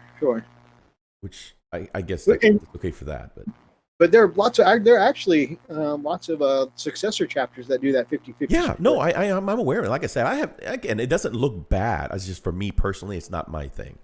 Oh yeah. No, I was just saying, like, kudos to those who do those successor chapters and do it well, because this is well done. Bofnet, my man, 4 a.m. and 11 hours of drinking. Man, you rest well, get some sleep, brother, and Good night, I'll dude. catch you in the morning, my brother. You might be even go into a coma. Be careful, man. Drink some water. Oh, yeah. Yeah, beautiful work, man. Agreed. Very cool. Oh, there's still goodness. Come on. Oh, that's a cool tip. Mini Warmutt says, I fought the Mold Line Wars and won. Here's a tip, though, if you're interested in Rune Wars minis, and actually I've always been interested by Rune Wars minis. Mm-hmm. They have some really gorgeous minis. He says their minis have tons of cleaning and mold lines. So that's a good. Often it says comas are for whips. You're right. Take the drink. You do you, boo. You do you. Rest well, my brother. Yep. You almost said rest in peace, didn't you? Nope, that was all you. I love the highlighting and the windshield. I'm that's got to be a stencil on the front of this Viper here. Yeah, it looks like it says you're on carry. Oh yeah, it definitely is. But I'm just saying that symbol on the front's got to be some kind of stencil. But it looks fantastic. You're talking about this part right here in the top. Oh, here, yes. Yeah. I don't know, is it? Because you can see there. Yeah, I guess that's hard. Well, I know that I'm familiar with the model. That's smooth on the model. Okay, is it? So then that is definitely a stencil. Then, yeah, because look at that, dude. The way it's been painted though, and make it look segmented though. You see that? Mm-hmm. But okay, dude, this is a gorgeous model. Look at the edges. I've never seen anything done like that. Yeah, they definitely know how to take their highlight on black armor and make it look natural. Yeah, that's just beautiful. Awesome. Beautiful. They definitely understand lighting. Indeed, they do. And we're back at Wolfwraith. Yep, I came across this one. I forgot. So I was showing off earlier stuff that I came across on Wolfwraith's page that I love. I forgot Wolfwraith had actually sent me these pics. I think he was just showing them to us. I wanted our opinion on them, but I was like, I'm taking them for Art of the Week anyways. Yeah. Is that a Cyclops? I believe so. Cool. It is. It's an Oni for his Blood Fields Dragon Empire warband from Titan Forge Miniatures. Very neat. It's so cool. I love. Gosh, I can't even remember the name of the big Japanese weapon with the the studs on it and stuff like that, meant for breaking swords and breaking bones. The one that he's got right now, the big "Homie, be quiet" stick, kind of. Yeah. Homie, be quiet stick. Dude. Yeah. Okay, this close up. Oh wow, that is insane. The shading on that kilt, by the way, or I'm sure it's not a kilt because it's Japanese, but the shading on that cloth there looks amazing. Yeah, so cool. The muscle detail he's brought out. Even the necklace. There's a necklace there. Look at that. Yep. Hey, he's styling, man. Can't go wrong with some style. See, Lady Dragon. So Archer, there's some discrepancy in the chat. There's Archer says it's a Tetsubo. Lady Dragon says a Taibo. Taibo. I think it's aerobic workout. Yeah. And then Commodore says it's a Kanabo. Oh my, I don't know what it is. I think it could be. Throws brushes on the fire. We've got some people throwing the brushes in the fire now. No, guys, just I smell the smoke from here. Isn't Taibo the exercise fad? Let's see. Kaiju and I are on the same wavelength. It is. Jokes. Yep. Billy, what's his name? Billy Blanks. Billy Blanks. Yep. Again, I like cheesy martial arts movies. I definitely watched me some Billy Blanks movies as a kid. Heinrich says, Antinobo? This is getting out of hand. Somebody Google it, please. I think that's what's going on. I bet you there's a lot of Googling, and we're all getting slightly different answers. You know what? It's a whoop-ass stick. That's I like it. I settled with that. It is a whoop-ass stick. Yep. We all knew what you meant, Lady Dragon. It's just we just think we're being funny, which is unfortunately Lily's biggest problem in life. Is that Minnie Warman says taboo.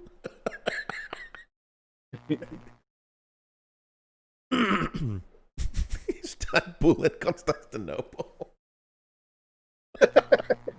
Yep, derailed. Oh man. Okay. This is the Valkyrie from the lovely and talented Lady Dragon. Awesome. Who you can see there in the chat. Say hello, lady. So this is the Valkyrie she's been working on for several weeks, and it's looking phenomenal. I love the highlights on the hair. I love, especially when I see this a lot in anime, I love when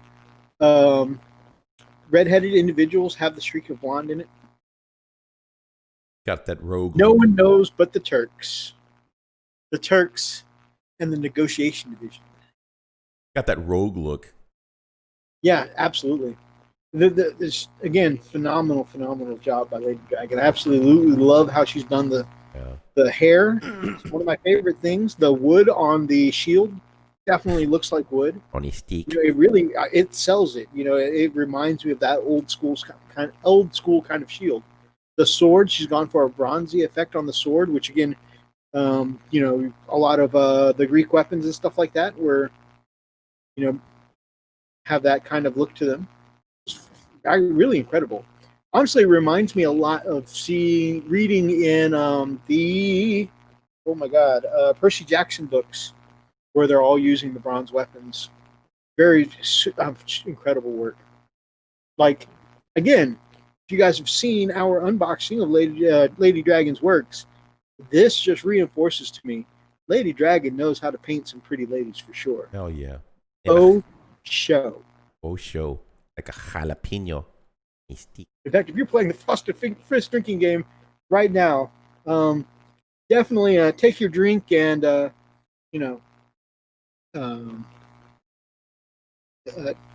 toast. Yes. Take a swig in honor of Lady D's amazing work. Matter of fact, I think every time that Lady D's name is mentioned, you need to take a swig. Uh-huh. Yep, you're gonna get smashed. You right. Oh, that's The right double there. now. Yep. Yes, Methos is amazed with that soft skin stuff. Now the posterior. I'm not gonna let it get to. I'm gonna keep showing y'all some pretty ladies. Do it, bro. Do it. You do you, boo. Look at that. Posterior. This is some gorgeous stuff. Gorgeous stuff. And again,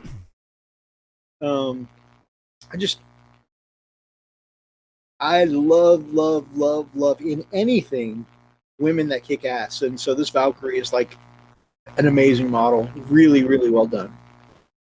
Methos is going chicken brown cow.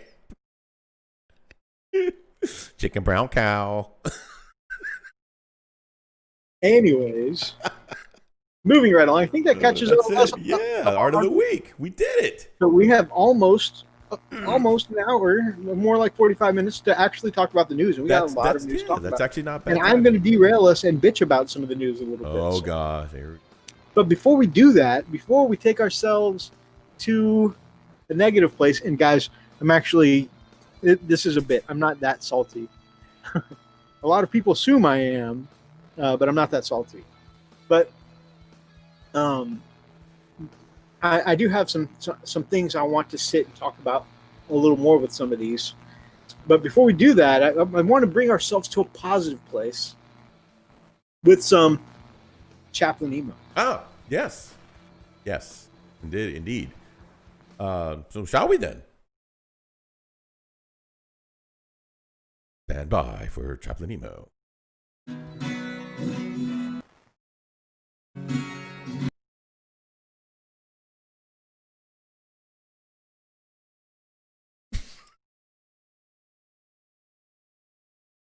Come back, Brian. Come back.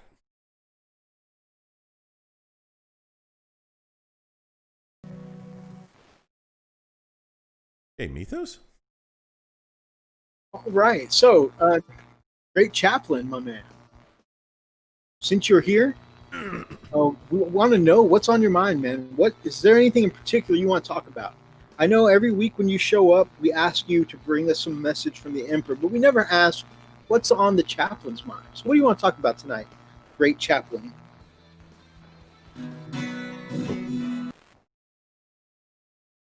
Men.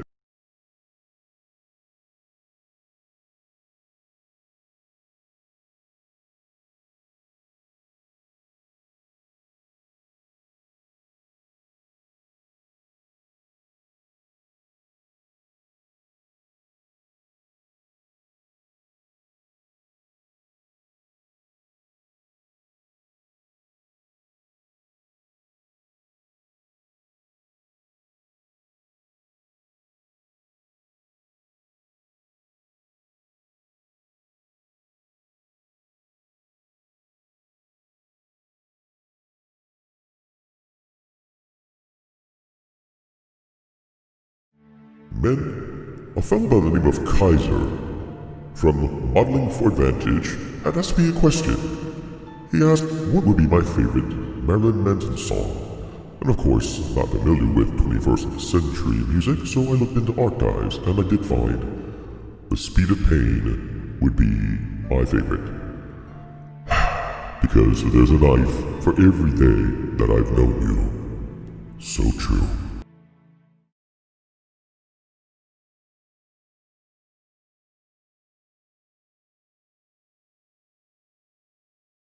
I don't know if you guys were able to hear that.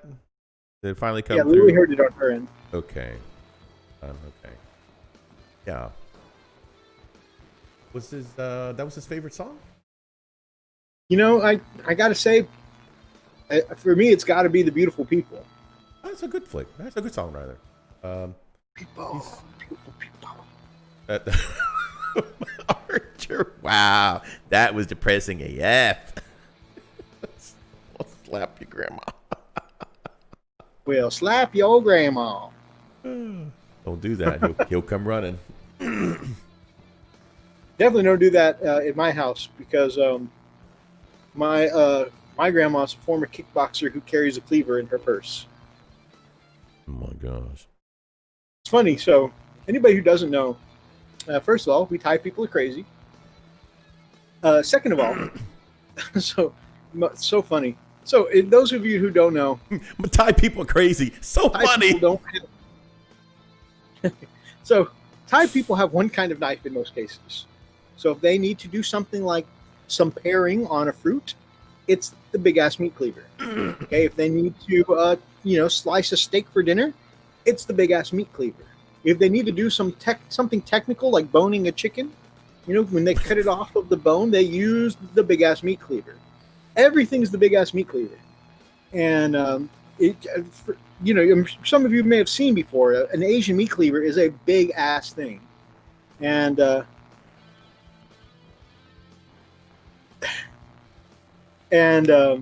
so my grandma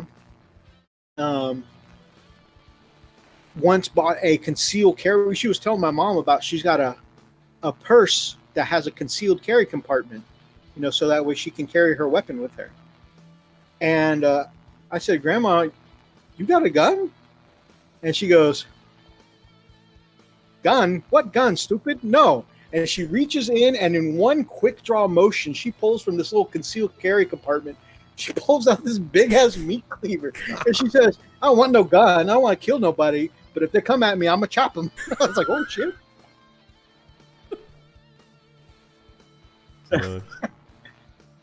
Grandma ain't playing. Mm-mm. No, was she in Kung Fu Hustle, the axe game?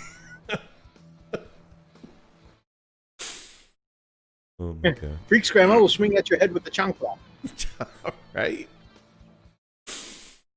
Oh my gosh. Good stuff. I don't want to kill nobody, just chop them a little. You're right. That was her policy. You know what? My grandma never once got mugged. So, What is it with our grandmas? My grandma on my dad's side? No lie. This is an interesting story.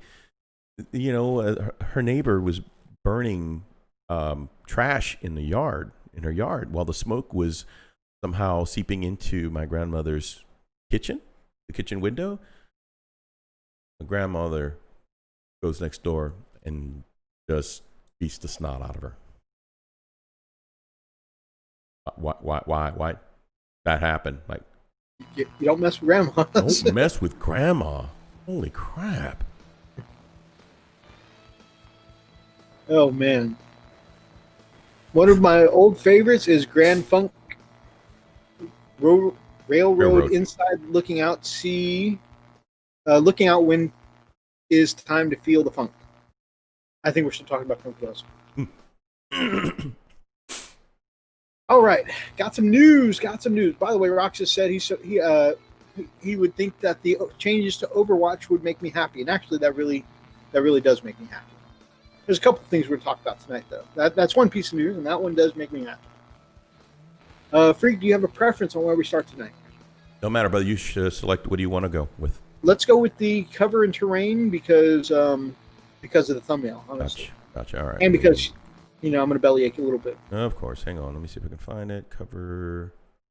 That's the bike. Faction focus Methos or Orcs. Gordas. Where is it? It is. I'll find the label. Terrain rules and line of sight. It is right before my hobby update. Okay. I think I missed that one.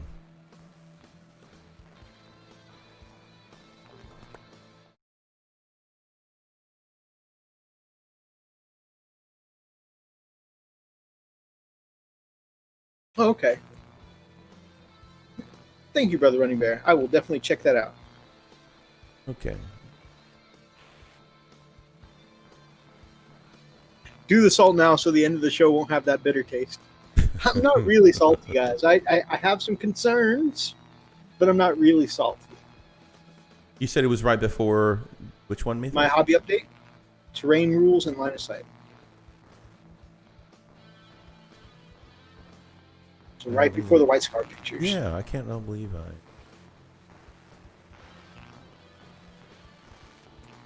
Terrain rules and line of sight. Okay, got it here. And what I'll do is, for the next one, the next topic we go to, I'll pick a topic and then I'll post it so it'll be at the very bottom. That's why I found them. I just got. I don't know why I didn't see those two. So, okay. So.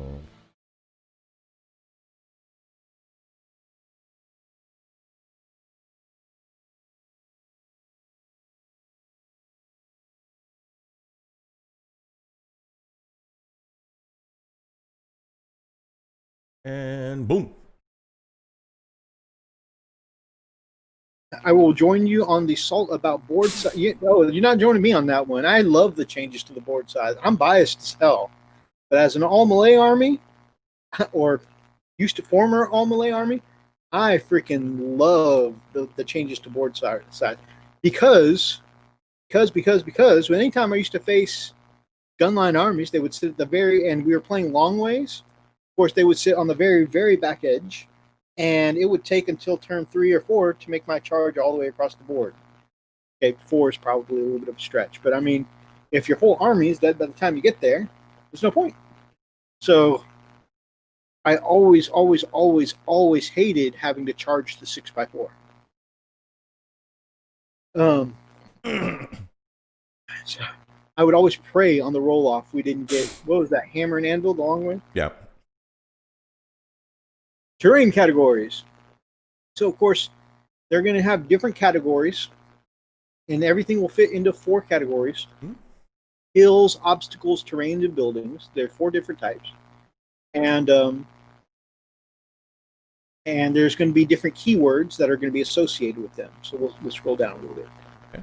Hills are essentially, there's one of the examples they give, and basically the only thing a hill will give is if the hill is big enough to give some line of sight. But as far as being on the hill or in the hill or whatever, it's not going to convey any extra bonuses. Gotcha. Now we're going to look at some of these terrain traits, which are basically keywords for your different types. And of course, light cover is the type of cover that we're all used to, right? It's the 8th edition standard. You're in it, light cover is the +1 to your saving throw when you're in light cover. But now they're introducing a new one. This is where I have some concerns. Okay, heavy cover. It's very similar, but when you're in heavy cover, what I was about to say, if you'll notice how we have a very, very colorful thumbnail tonight, guys. It's me and Freak in a jungle and me charging with a chainsword. And the thumbnail says, is this too much cover for me to swing this sword? Okay, and it's because this heavy cover ability, it's light cover, but those in this terrain piece are going to get +1 to saving throws against melee attacks. Now, in 8th edition, what I think is one of the most functionally not good weapons is a chainsword or a combat knife or any of those 0 AP strength 4 weapons. And I think they're going to be like the classic chainswords are going to be even worse in 9th edition, because that means now your basic Space Marine against a regular chainsword. It's not an Astartes chainsword we're talking about. We're talking about your regular chainswords. They're going to get a 2-up save against the chainsword if they're in this kind of cover now.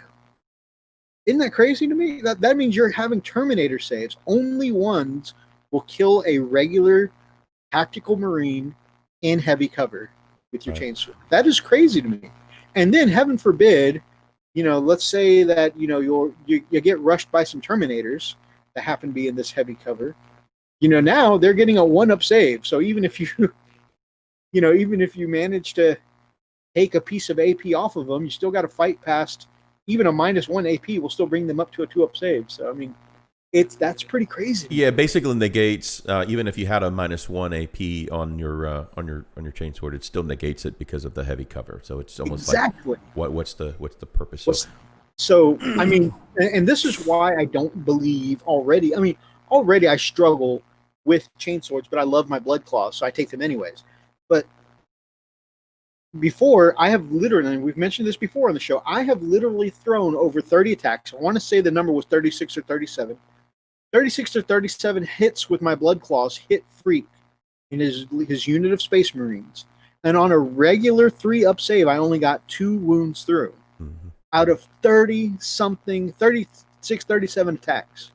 Or 36, 37 hits. That's what made it through. Okay? 36, 37 hits, and he only took 2 wounds. 3-up saves are pretty easy to make. If all of a sudden every regular Joe Blow Space Marine is getting a 2-up save to my chainsword, I'm not mad about this. I'm really not.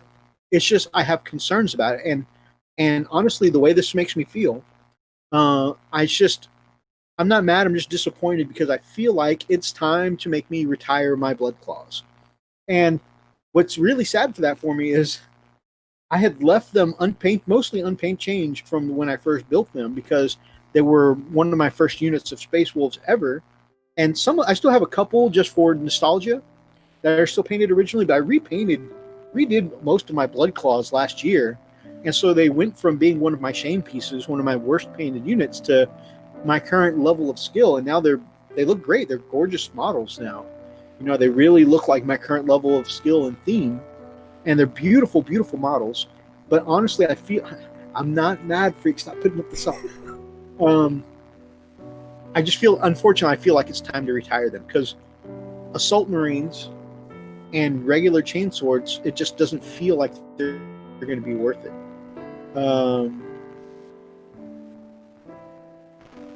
So, Running Bear says, I did see an article on heavy cover from Frontline Gaming.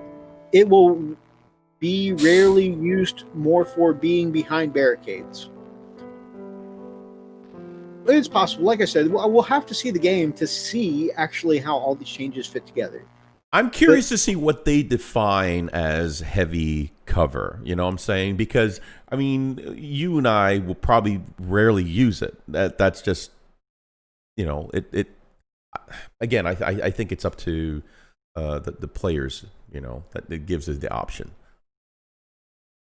What's the save on a Blood Claw? The Blood Claw also saves on a 3-up. So, you know, if you all are having a fight phase in that piece of terrain, both melee people will get the 1-up save. I'm just saying the Blood Claw's ability to deal damage in heavy cover. Also, on the charge, the heavy cover does not. We'll go back to that real quick, Free. Yeah, hang on. And again, I'm definitely not saying I'm mad about this. I'm screw 9th edition. I'm not mad about it. I'm just saying, honestly, it feels like it's time to retire my tactical Blood Claws for maybe some of those brand new Assault Intercessors. Receiving the benefit of cover from this terrain feature, add one of the saving throws against, unless the model making the charge move has making the attack made a charge move this turn. Okay, so actually that's not as bad then. I guess if you kill him on the first turn, then that's still pretty good. So maybe I don't need to retire my Blood Claws. That actually, I missed that last line there. Now, again, it still might be time for me to replace them with some Assault Intercessors. Is that +1 AP on the chainsword? Right. Is just so much better. Yeah. You know, than 0 AP. But however, I have to say that a Space Wolf lives in combat but doesn't want to stay in sustained combat. So that not working on the charge actually may be a pretty good boon. Actually, that's probably a good shout. Thanks for pointing that out, Running Bear. What are your thoughts on that, Freak? A cover that provides melee bonuses. It makes sense to a point. And again, it really depends on 2 players coming together, agreeing on the type of cover which I think is what's going to make the game. You understand? And so it's like, I think for me, it's not so much of a big deal. I can see where the cover can be a benefit, to both parties, and I can see how it can also be, a burden or a struggle for one or both parties. The point is that, it just depends on what you want to agree to play together. Now, if you're going to do the tournament style, it's going to be, hey, it's whatever, and this is what the rules will go. This is what you're going to have, this is what you have to bear with. So I can see where that can be like, well, screw it, I'm not going to go and, That's a really good point, too, because one of the things they have mentioned a lot is play the Warhammer you want to play. So you and your opponent in friendly games have to agree which keywords you're going to use. Exactly. Now, of course, don't be that guy. Don't be like, because this will make my army win over yours, we're not using heavy cover. Right, and so you can see how that could be broken, right? Because it has to be something that you both agree on, and then you move on. I just, like you said though, it would be. I think it takes it to a level of douchebaggery if I would say, okay, you know what? Let's just throw all kinds of jungle on there. Like, you as an Imperial Fist are like, let's use light cover, but also everything is going to be heavy cover too. Right? Exactly, right? That's a level of douchebaggery, and like, wow, that's totally not cool. So we got some more amazing people, by the way. The Zane, Inquisitor Zane. Oh my gosh, he's back. Haven't seen our brother in a little while. And Redbeard Boss. And Redbeard Boss. Oh yeah, good to see you, my brothers. Kaiju says, it seems like if you charge, you get an advantage, but every turn after will just be tedious. And yeah, I gotta agree with that. That's definitely it could definitely probably cause some tar pitting if everybody's getting the +1 and they're slugging at each other and not doing damage.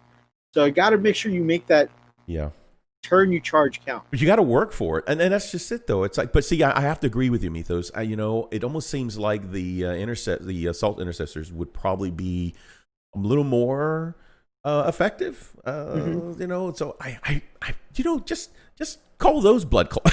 It's like, change the name. Funny thing. So I like taking stuff that's just cool anyway. So I'm probably still going to bring my blood claws to a few games, of course. But it does definitely kill some painting motivation. So let me tell you why. I have here 10 blood claws I bought from Brother Rob, so that way I could have a full squad of 15 in my new colors. I've got no motivation to build those now. And you guys know, if you've been following us in the chat for a while, I've painted up 6 assault Marines with jump packs for my White Scars this year. I've been working on a squad of 10. I have no motivation really at this point to finish off those other 4. Because, again, I'm just like, oh man, it just seems like the regular chainswords are going the way of the dodo. But I don't know. I definitely feel a little better after catching that, after Running Bear caught that one line for me. If I can kill him on the charge and not get tar pitted, it might be okay. So, depends on the characters you're taking, as buffing Space Wolf characters work better for the old line than the Primaris. And I mean, that's kind of the state of the game we're in now. I mean, lots of stuff is about, which units buff what, doing synergies. And it just feels like you got to work a little harder with making sure you have your synergies working with the old school Marines. You're also talking about a Marine versus Marine perspective. If you think something a bit squishier, Blood Claws would probably be a bit more viable, maybe. And, that is something that Big D has mentioned to me as well, because the meta I play, of course, there's a lot of Marine versus Marine going on. There's a lot of 4-up saves. 3-up saves, I mean. But things that have a 4-up or 5-up, things like, squishier Orcs or Imperial Guard, Plague guys, Plague Bearers. There's lots of other squishier armies. I happen to play a lot of, Marine versus Marine stuff with 3-up saves and toughness 4. But I definitely agree, if I were fighting something squishier, that could definitely be the case. It would, a chain sword or a bolt weapon would be a little more effective against those. By the way, Running Bear, can you view the chat on your streams? Yeah, actually, I I've seen that before. I'm pretty sure he's mentioned in a stream before that he can't see the chat while he's streaming. So you're just getting kind of a live play while you're watching, but I don't think you can get that. He's not able to interact with you while he's playing. Sadly, Space Wolves did not get a proper update to our keywords, so Primaris are not as good for us as other chapters. I know a lot of the stuff got updated with Space Wolf keywords. I mean, unless you're talking about the 9th edition stuff, I think most of the stuff got pretty good keywords added to it. All right, guys. So this next piece we're going to be looking at is obscuring, which I definitely like. It's going to create more line of sight. More line of sight blocking, rather. Freak, you want to read that one? Sure.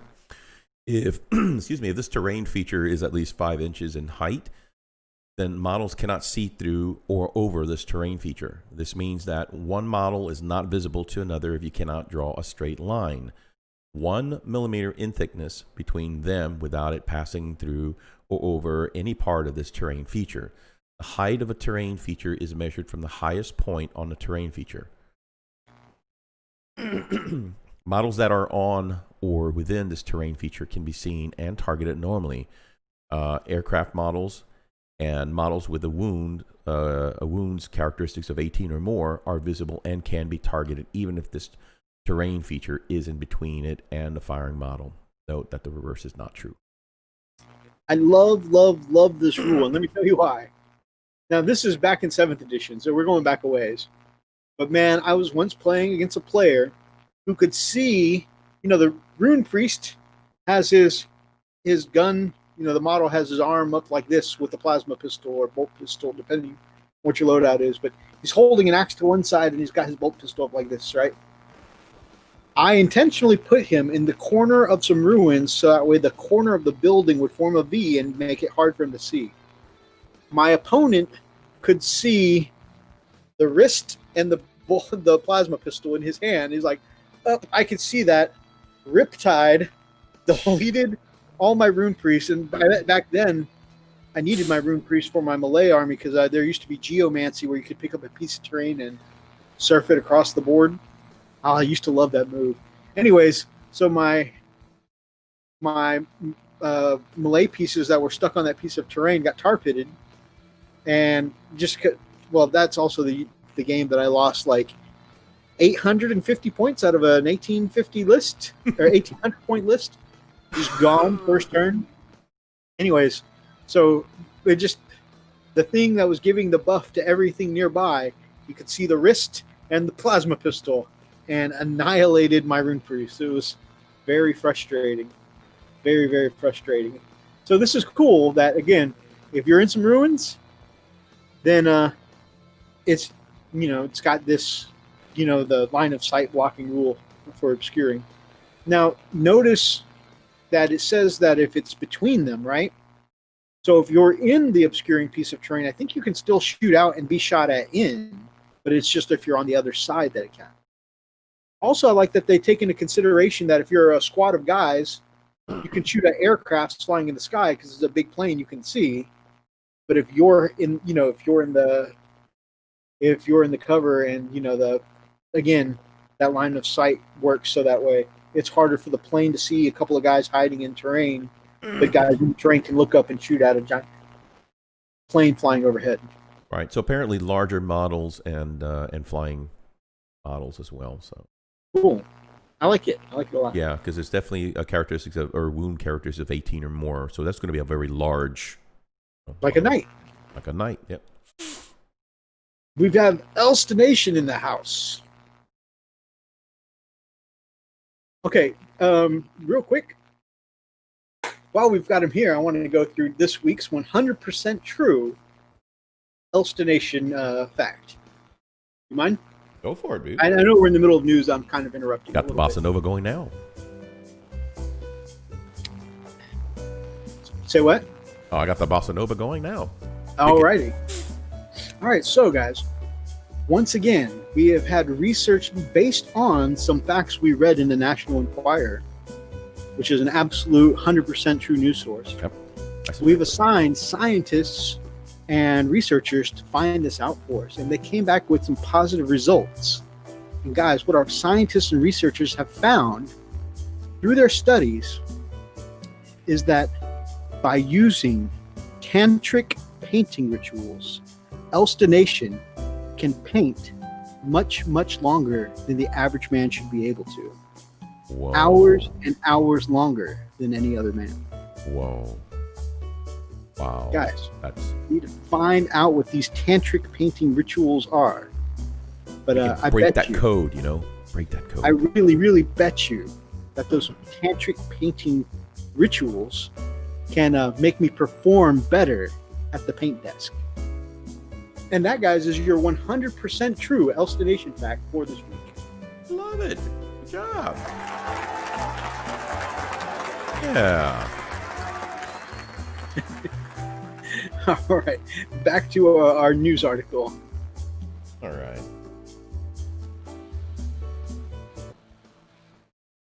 And away we go.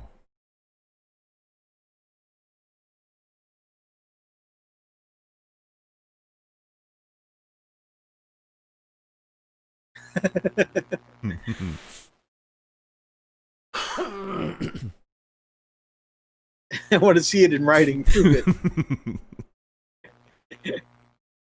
Elsta Nation says that those tantric painting rituals are caffeine, insomnia, and bloody-mindedness. All right, so we got a couple other. So these are some these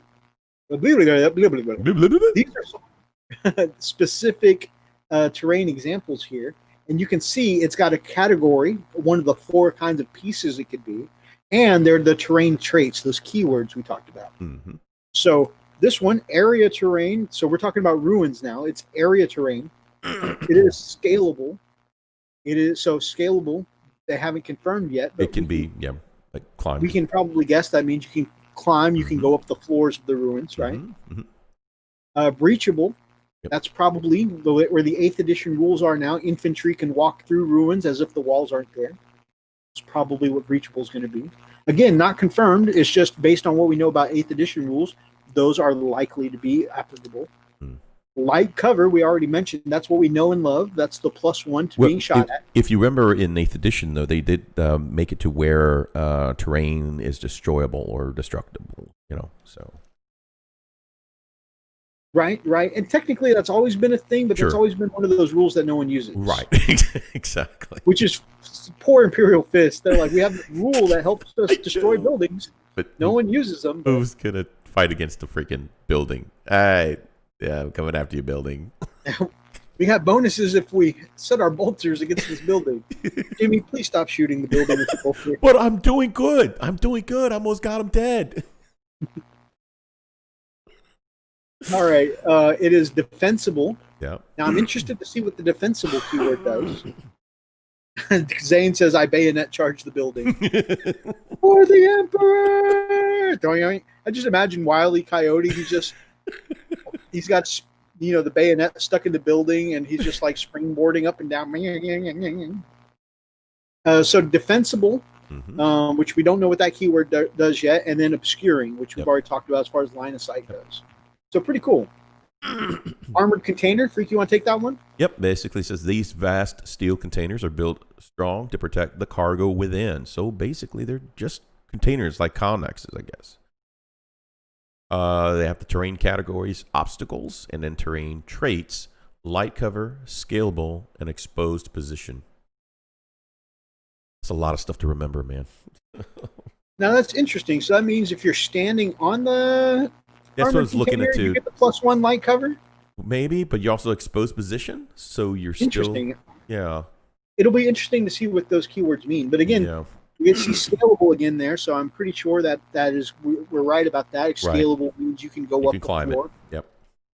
Grumpy Guy Gaming, one of my favorite channels. Welcome to the chat. Thank you for joining us, my brother. So, pretty cool stuff here. So the Strike Force battlefield is 44 by 60 inches now. Has fewer terrain features set up on it than the one below. That's interesting. Yeah. The blocks visible from one. So basically, this is the examples they're using. The terrain has still been set up so as not to give an advantage to one player or the other, and there's still terrain set up in the middle that block visibility from one side of the battlefield to the other. As a result, this battlefield would still make. I've got a feeling they're going to nerf that that ability for the Imperial Fist to ignore cover. I really think that's coming.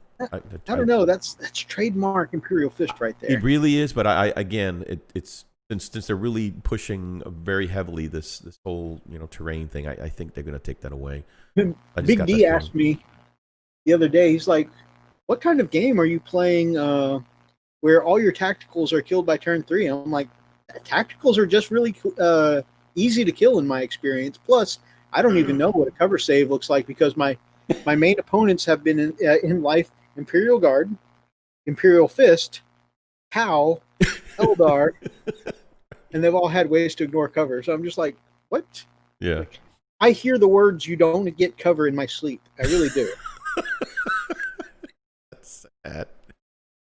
Kaiju says light cover but exposed. Is that like holding a shield that's got a big bullseye on it? I was kind of thinking the same thing, Kaiju, my man. I think defensible will allow you to gain a bonus in Overwatch. That's what they said on Frontline. So Frontline has been helping them play test, so they would probably know. That's pretty cool. I mean, it's pretty cool for people who Overwatch. Let's go on to the Overwatch article, if you don't mind, Freak. Okay. That's one of the ones closest towards the bottom. Okay, hang on. Overwatch.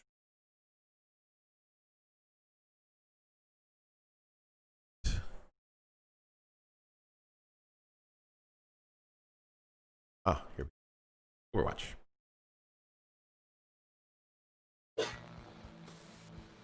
Bless you. Come on, open. Things running so slow. Okay, there we go. So again, guys, in general, I like the changes to Overwatch. I really do.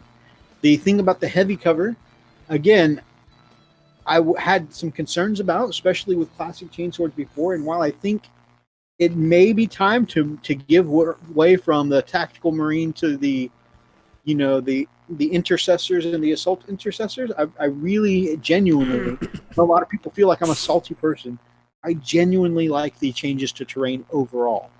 I do want to hear what you guys in the chat feel about the changes to terrain on this one aspect, though, because I hear a lot of people really divided. Those white scars are sexy. A lot of people are divided. Some people really like the more in-depth terrain rules, and some people say what I really liked about 8th edition is that rules were much more simplified. Right. And these new terrain rules, that's at least 15 new rules to learn. Right. Because you have 4 types of terrain, then you've got a half dozen or so keywords to learn. Right. And then of course, in general, learning how on top of those rules right there, some of those have caveats on how you interact with them. For instance, the obscuring rule is different for infantry or aircraft or things with more than 18 wounds, right? And so you have a lot of caveats to certain rules to learn. So it is a much more complex set of rules as far as terrain goes. How do you guys feel? Do you like the more complex rules, or did you like the simplicity of 8th edition? Let us know in the comments. So, big changes to Overwatch. They have completely overhauled what Overwatch is. It is no longer just something that happens for free every time you get charged. It is now a stratagem from the core book, so something that is universal, but costs 1 CP. Now, this is going to mean a couple of things. You got to see, first of all, you got to have some command points to deploy your Overwatch, which is huge. On top of that, though, you guys will remember, unless they change the rule that you can only use a stratagem once per turn, that means you're only going to be able to Overwatch once per turn. Freak, what you think? I think it's not that big of a deal. Like I said, since everybody's going to get a fistful of CPs anyway to use. So you're right. So unless you are one of those armies that was running like double and triple battalions before, most people are getting more command points than they had before. So right. I think that's less. Also, I think it's not that big a deal, and I actually like the change. And a lot of people are going to be like, oh, yeah, you're the melee guy. Of course you like it. But no, here's why. I like it because in most cases, in my experience, you're only hitting on 6s. So in most cases, Overwatches are kind of a wash, right? You might get 1 or 2 hits that sneak through, and if you do get 1 or 2 hits that sneak through, you feel lucky, like something special happened, right? So in most cases, most armies losing Overwatch for free is going to be a wash anyways. Now, there are some armies that are very strong in Overwatch, right? Iron Hands, for example, they've got the Overwatch on 5s, right? Tau can give themselves Overwatch on 5s and free rerolls. So there's a lot of armies, not a lot, there's a couple of armies that are extremely strong in Overwatch. And I like this because, yes, they are strong in Overwatch, but at the same time, it's going to cost them resources now to be that good.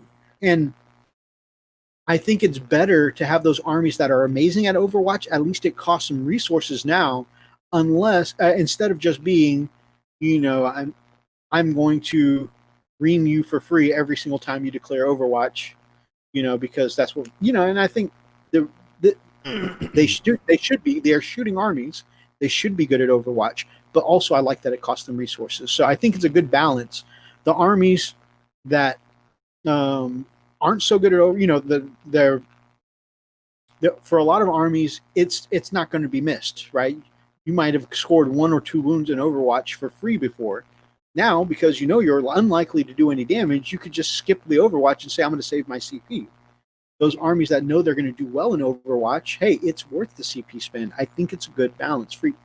I think it's a positive change, man. It'll be interesting to see it on the table. I mean, now, as a joke though. Oh, go ahead. Well, no, because it's. I think it's a decent balance. Again, I'd like to see it on the table. Although you're talking about resources, you're still limiting yourself. Not only are we limiting like Tau, but you're also limiting you. So if you are down to you used all your CPs, say with the first two or 3 turns. Here you go on turn 4, and they can still come at you, and you're like completely out. Because you're using CPs for other things besides firing Overwatch. You know what I'm saying? So there could be things that you could be burning CPs for. Sure. Zane says he's kind of okay with the new rules, but he does think some are stupid. Running Bear says, Freak, I would not be so sure about Fist losing their buff. There might just be some word changes to it. Maybe. He also says, I think the new terrain rules seem like a lot to learn, but it will stop more arguments because there will be set rules on it. I agree. I'll be honest with you, though. I mean, I like the fact that it's going to be a little more balanced, but I do not like the idea that they're going from what they claim to be the most simplest edition, which is 8th edition, to make it more complex. Like it's almost like we're going back to 7th edition. Right. So. Yeah, I personally like the simplicity of 8th because I don't get to play a lot of games, right. And so I like it being simple when I play. But right. Whatever. Yeah. For armies that had buffs in Overwatch, they will have rules that will be overruling. I really hope that's not the case. I honestly, I'm trying to be very positive about that, but I really hope that's not the case where they get free Overwatch. I did jokingly say to a friend the other day when they said, because I talked about how hopefully this will balance those armies like Iron Hands and Tau that are really good at Overwatch. I said, but who knows? I mean, because they're Tau, they may get like, overwatching on 3s, re-rolling everything, ignoring cover, ignoring lube. Just because when the Tau overwatch you, it often feels like you're getting it up the bum. Honestly, I mean, I have seen one of my favorite battle reports is I love watching White Scars being played by Vito from Vito the Vito on Mini Wargaming. I love his White Scars, but I saw him once throw away 4 bike squads to Riptide Overwatch. Jeez, they all died. He was like, one of these are bound to get in. Nope. Riptide killed that squad. Riptide killed that squad. Riptide killed that squad. Riptide. Oh, I have nothing left. I was so mad watching that. I was so mad. It's just like, this hardly seems fair. Let's So let's see. People are reminding us you are getting 1 free CP each turn. So if you really want to Overwatch every turn, you can think of it as being for free because you're spending 1 each turn and you're getting 1 each turn. It's a good point. Yeah. I'd rather go back to 7th. Actually, I really didn't like how complex 7th was. I really didn't like it at all. Yeah, 7th. I did like some aspects. Like I loved my Arjack Shield Brothers formations, and I loved the Death Pack formation for my Space Wolves. For my Thunder Wolves being able to get across the field, but honestly, I really like the simplicity of 8. Agreed. I got it. I agree, Zane. I mean, I got it up the butt while fighting Tau. Exclusive Hub Channel video title. I've missed Zane. Although it's funny, I don't think Zane was here when we got shut down for inappropriate content. He was not. That's what it was like. We apparently were being so inappropriate that we got shut down, which I think we were talking about some promiscuous stuff. But no, we were. I mean, but it's like our usual stuff, right? I don't think we were being more inappropriate than usual. We just started the show. Usually we get inappropriate like towards the middle, you know? So. Well, I mean, we were like in almost later, like 45 minutes or an hour in. Mm-hmm. We've been inappropriate within the first 15 minutes before. Let's be honest. Okay.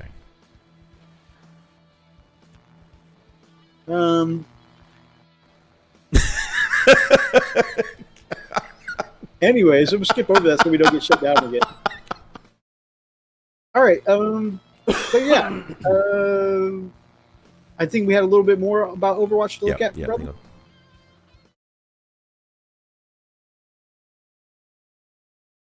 So overall, I'm okay. I'm okay with the Overwatch stuff. I like it. Here, they just kind of recap what Overwatch is and when you can make it. Some of the rules with it, you know. But that's all just wording on stuff we already had. Right, it's all the same stuff. Only hitting on 6s. All charge units can fire Overwatch. Yeah. Defense. Oh, here's that defensible word. Infantry units can hold steady or set to defend. Overwatch attacks hit on 5. Ugh. So already, there it is. Already,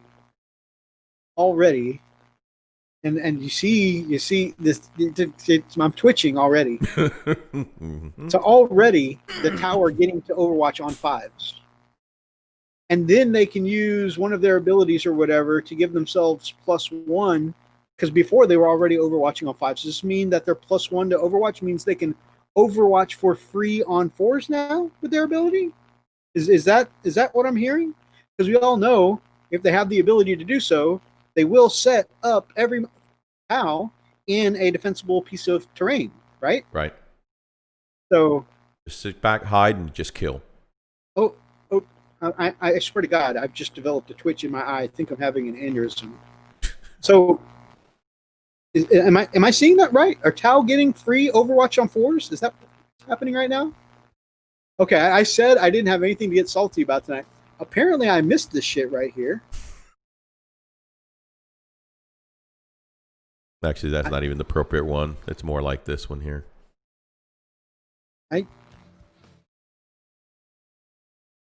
Okay, what?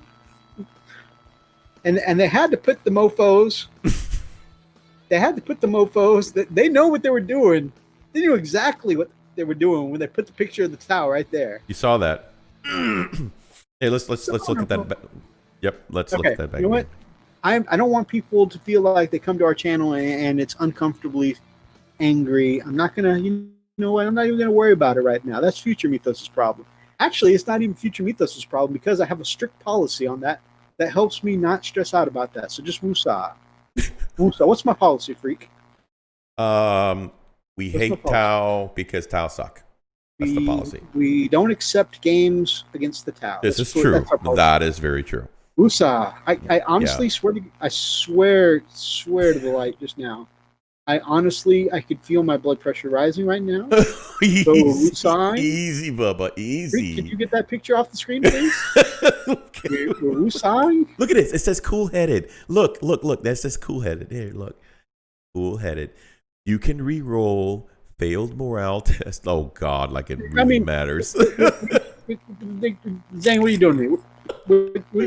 What do you mean they aren't that bad? I'm not even talking about Tau right now. I'm talking about any Yeah. If I'm hiding any behind army overwatching you on exactly. fours, like I don't care who it is, any army overwatching you. How is that okay? Yep. Set to defend, cannot fire Overwatch, but add 1 to the hit roll in next fight phase. This is the defensible. So you can hold steady, which is Overwatch attacks, hit 5 up, or set to defend, cannot fire Overwatch, but add 1 hit. So, yeah, that means that if I wanted to hide and mark it as defensible, right? If it is a defensible piece of terrain, then Methos comes charging. I'm going after you to punch you in the face, But I can Overwatch on 5 up. I have a better chance of hitting him. Got better chance of hitting and killing him. That's what that's telling me. There's still a lot of good weapons on their infantry, aren't? Oh, yeah. Don't crisis suits and ghost stealth suits? Don't the suits get the? Oh yeah. What about broadsides? The suits all get the infantry keyword, don't they? Units can hold steady is set to defend if no enemy within. Dude, I honestly feel a little tightness in the chest right now. All right, let's move on. I mean, the defensible is cool for, I mean, that is a good buff to melee. If you survive being punched, you can punch back, a little extra hard. That's pretty cool. Yeah.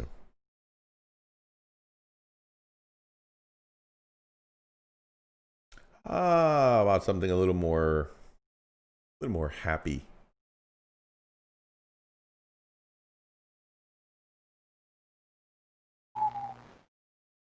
All right, get your bike on. I know it says get on your bike, but I just thought get your bike on. Get your bike on. That. Yeah, more like Greens Point kind of, but yeah, I got you. Love these bikes. For those of you who are interested on why your Wolf Brothers vocabulary is the way that it is in the words of Key and Peele, I worked in the inner city. And kind of did, yeah. And I grew up in it. While we were there, Freak and I used to jokingly use some of the slang ironically. But I'm the kind of person that when I say something ironically enough times, it accidentally becomes part of my speech. But I'm me. So you do you, boo. Okay. Thank you, Running Bear, my brother. Thank you, my man. So look at these lovely bikes here, and they've done some really great pictures of them in different chapters lately. And I love seeing GW put them out in White Scars colors. They are really cool. They look phenomenal, and I just couldn't help but think, man, I bet their White Scars bikes look amazing. I bet they look even better if they were shaded with Space Wolves Gray. Right. Now, I'm not saying that I think I'm a better painter than heavy metal team. Because I'm not. I'm going to go ahead and say I'll be on record saying I'm not. But I like the way that I shade White Scars with Space Wolves Gray airbrush. I love the stats, dude. I love the stats on the bikes. Look at this. The Outrider. 14-inch movement, which is typical, which is your same thing. Of course, your ballistic skill and your weapon skill has gone from to 3 up. Your strength is still 4, but your toughness has gone up. Toughness is now a 5. Well, bike's always been 5. That's what I said. Toughness has always been 5. And wounds are 4, which is really cool. That's double. So I love that because so instead of just 2 wounds, bikes are easy to kill. Right. I run a bike-focused army, and they die all the time. Right. There's a good number of times that Freak will kill my bike squad by the end of turn 1. Yeah. But I'm okay with that. I love playing my bikes because they're thematic. Like my librarian on a bike. Right. Boom, he's gone. But this is actually really good. He's going to be there. I tell you what makes him the survivability a real thing, Yep, I love that. On top of that, they got some really cool weapons and rules. They just look really cool. Where are the rules? So they can take a chain sword. I don't know if it's going to be a regular chain sword or the new Assault Intercessor Astartes chain sword. However, I hope it's the -1 AP on that. That would be really cool. You know what I mean? Yep. So check this out. I watched some of their live stream the other day. Mm-hmm. So they've got 2 attacks you see there in their stat profile, right?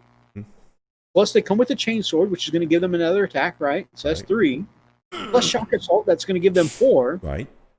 Plus, in the way they said it, and of course they could have been talking about shock assault. Mm-hmm. However, the way they phrased it made it sound like it's going to be an ability that's going to stack on top of shock assault. They did say when they charge, they get an extra attack. Now, again, some people might be hearing what they want to hear. Right. It could be shock assault, but a lot of people seem to say the way it's worded, this might be an extra ability. So think of that: you charge, you get shock assault, you get that extra attack if there is that other ability. That means your average bike is kicking out 5 attacks, 6 for your sergeant every charge. Actually, the way I see it, though, is that with my Imperial Fist, if I roll 6s, then if that rule is still available, then I get additional hits for that. So with the bolter, mm-hmm. Yeah, I was just talking about melee. I'm going to come back to that point because you're going to love this next thing I'm going to talk about. But with just chainswords, that means 3 guys, 555. That's 15 attacks plus an extra 1 for the sergeant. 16 attacks. With just 3 bikes. Isn't that awesome? That is awesome. But wait, there's more. And you can take up to 9 of these guys in a squad. That's cool. So, again, 9 times 5.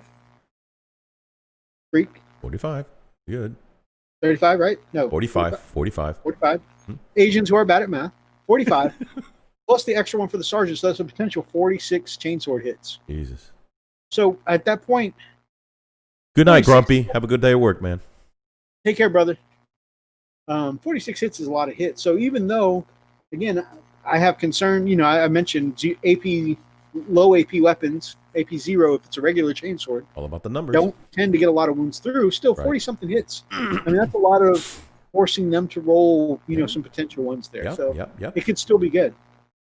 Now, one thing I really love, Freak, you're going to love this too, these just use the same kind of bolt rifle as the intercessor, so you're getting that -1 AP automatically. Oh wow! Holy so you've crap! Got that's an additional 4 shots at -1 AP. Oh my gosh! Now imagining it's turn 2 and you're in the tactical doctrine. Right.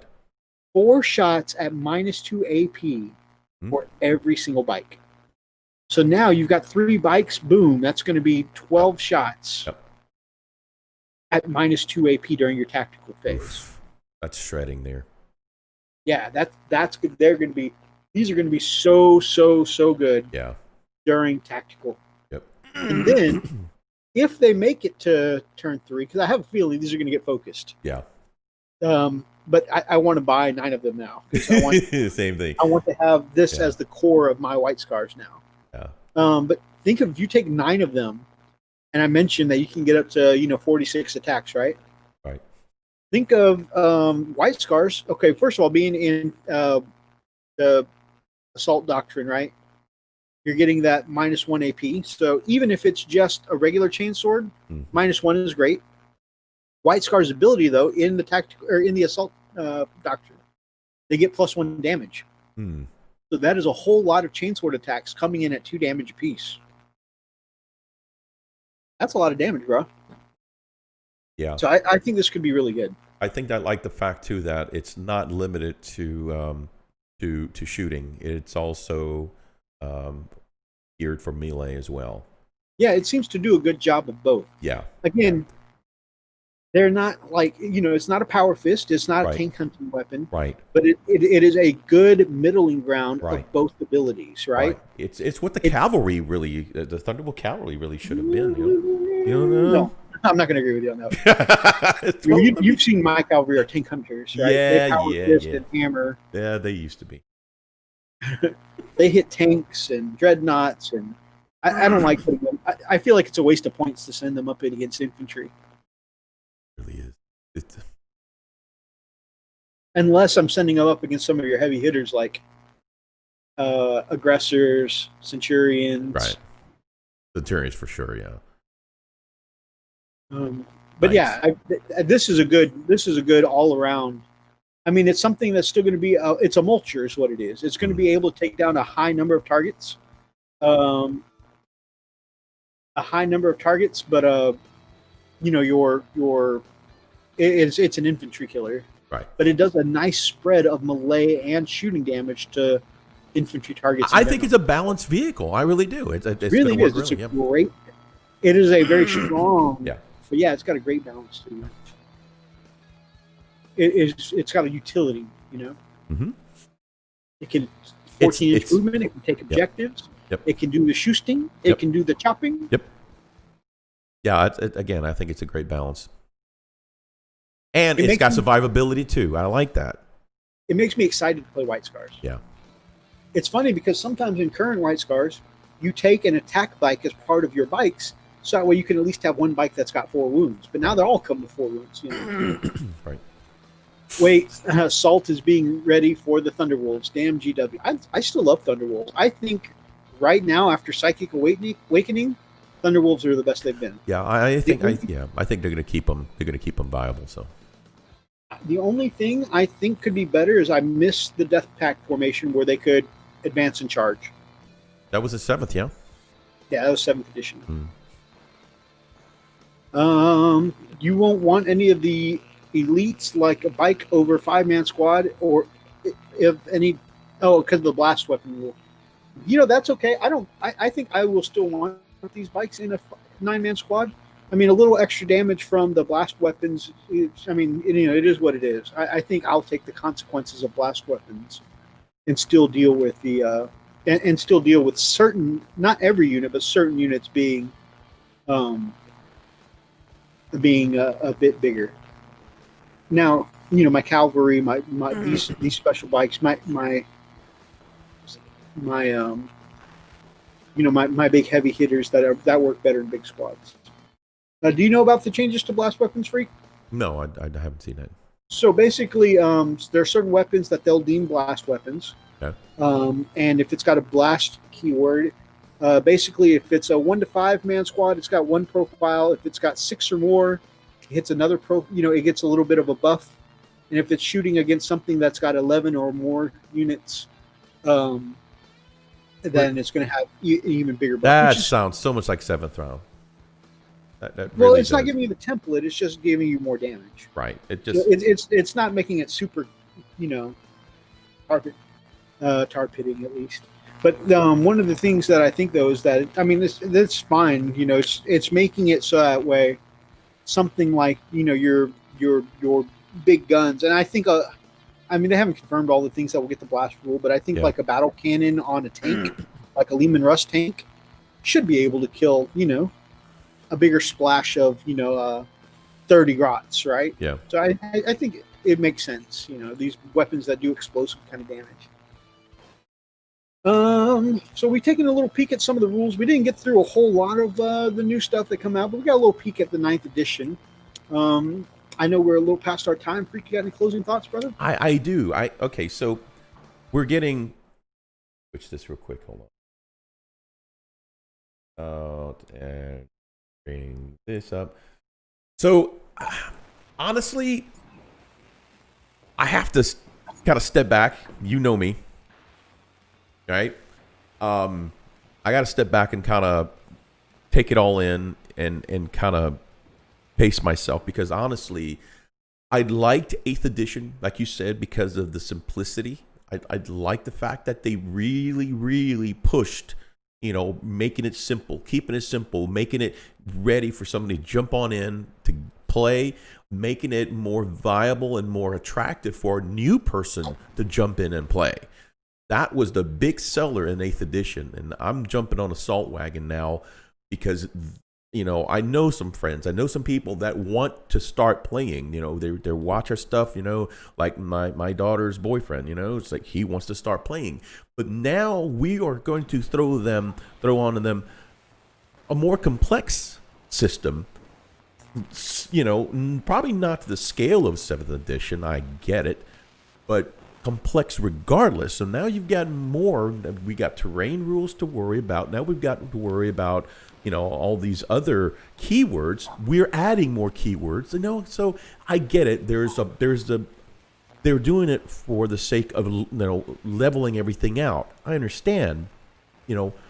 But And just to give a little depth here, some people are like, "Oh man, y'all complained when they oversimplified Eighth Edition, and now y'all are complaining that they're adding complexity in the Ninth." I just want to mention, if you go back and look at even our Eighth Edition speculation videos, which I don't recommend because it was in a very echoey room. But if you go back and look at our 8th edition speculation videos, we've always been on team simplicity, right? Right. We like that they simplified the rules to make it. Right. I mean, we're not competitive players. We're beer and pretzel players, right? We want something we can casually throw a few dice about while munching on, a few snacks and have a good time. Yeah. Have a good time. Yeah, we're more about the hanging out, and of course, we want to do cool stuff. Right. We want to kill this thing over here. We want to shoot at this thing and punch this thing. Right. We want to do cool stuff, but we're very, very casual people, so we've always liked the casual aspect.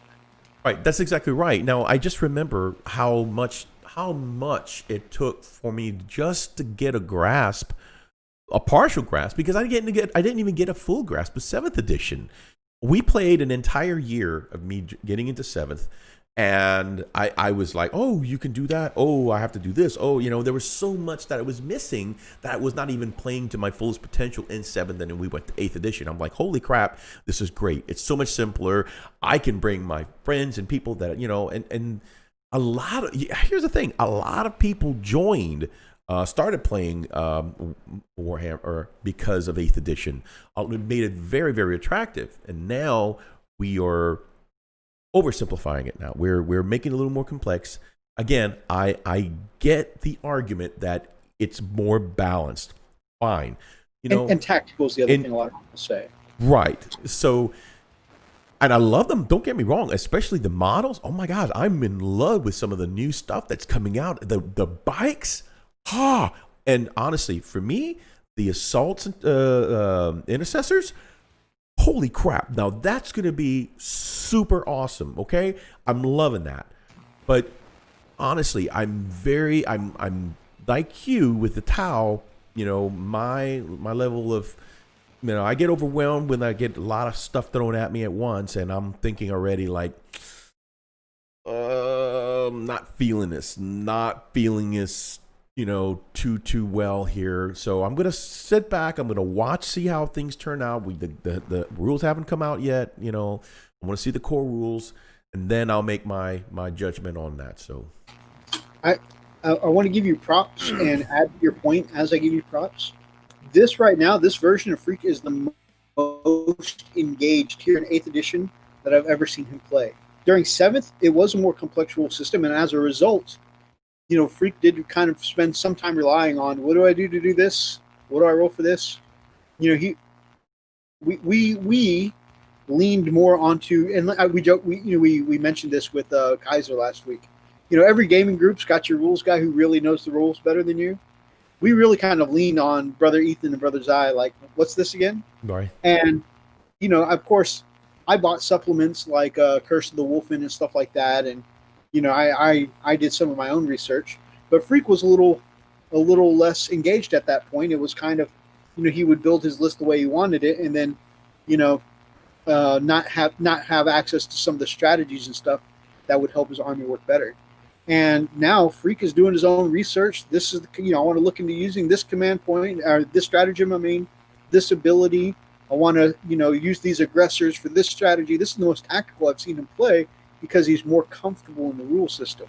Right. I get that adding a lot more rules is going to make the make more tactical decisions. And I see our brother Running Bear disagreeing with us, and it's okay. Definitely okay to disagree with us. He says when he stopped playing fantasy because they made the rules too simple. But I can understand that to a point. But we are just such chill players.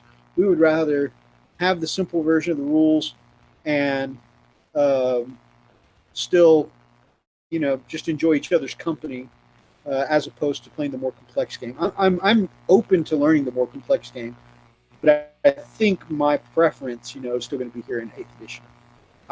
Again, that being said, I'm not salty at all. I'm not mad about it, except for that one thing we're not going to talk about. I'm not upset about it. I'm going to learn the new edition just fine.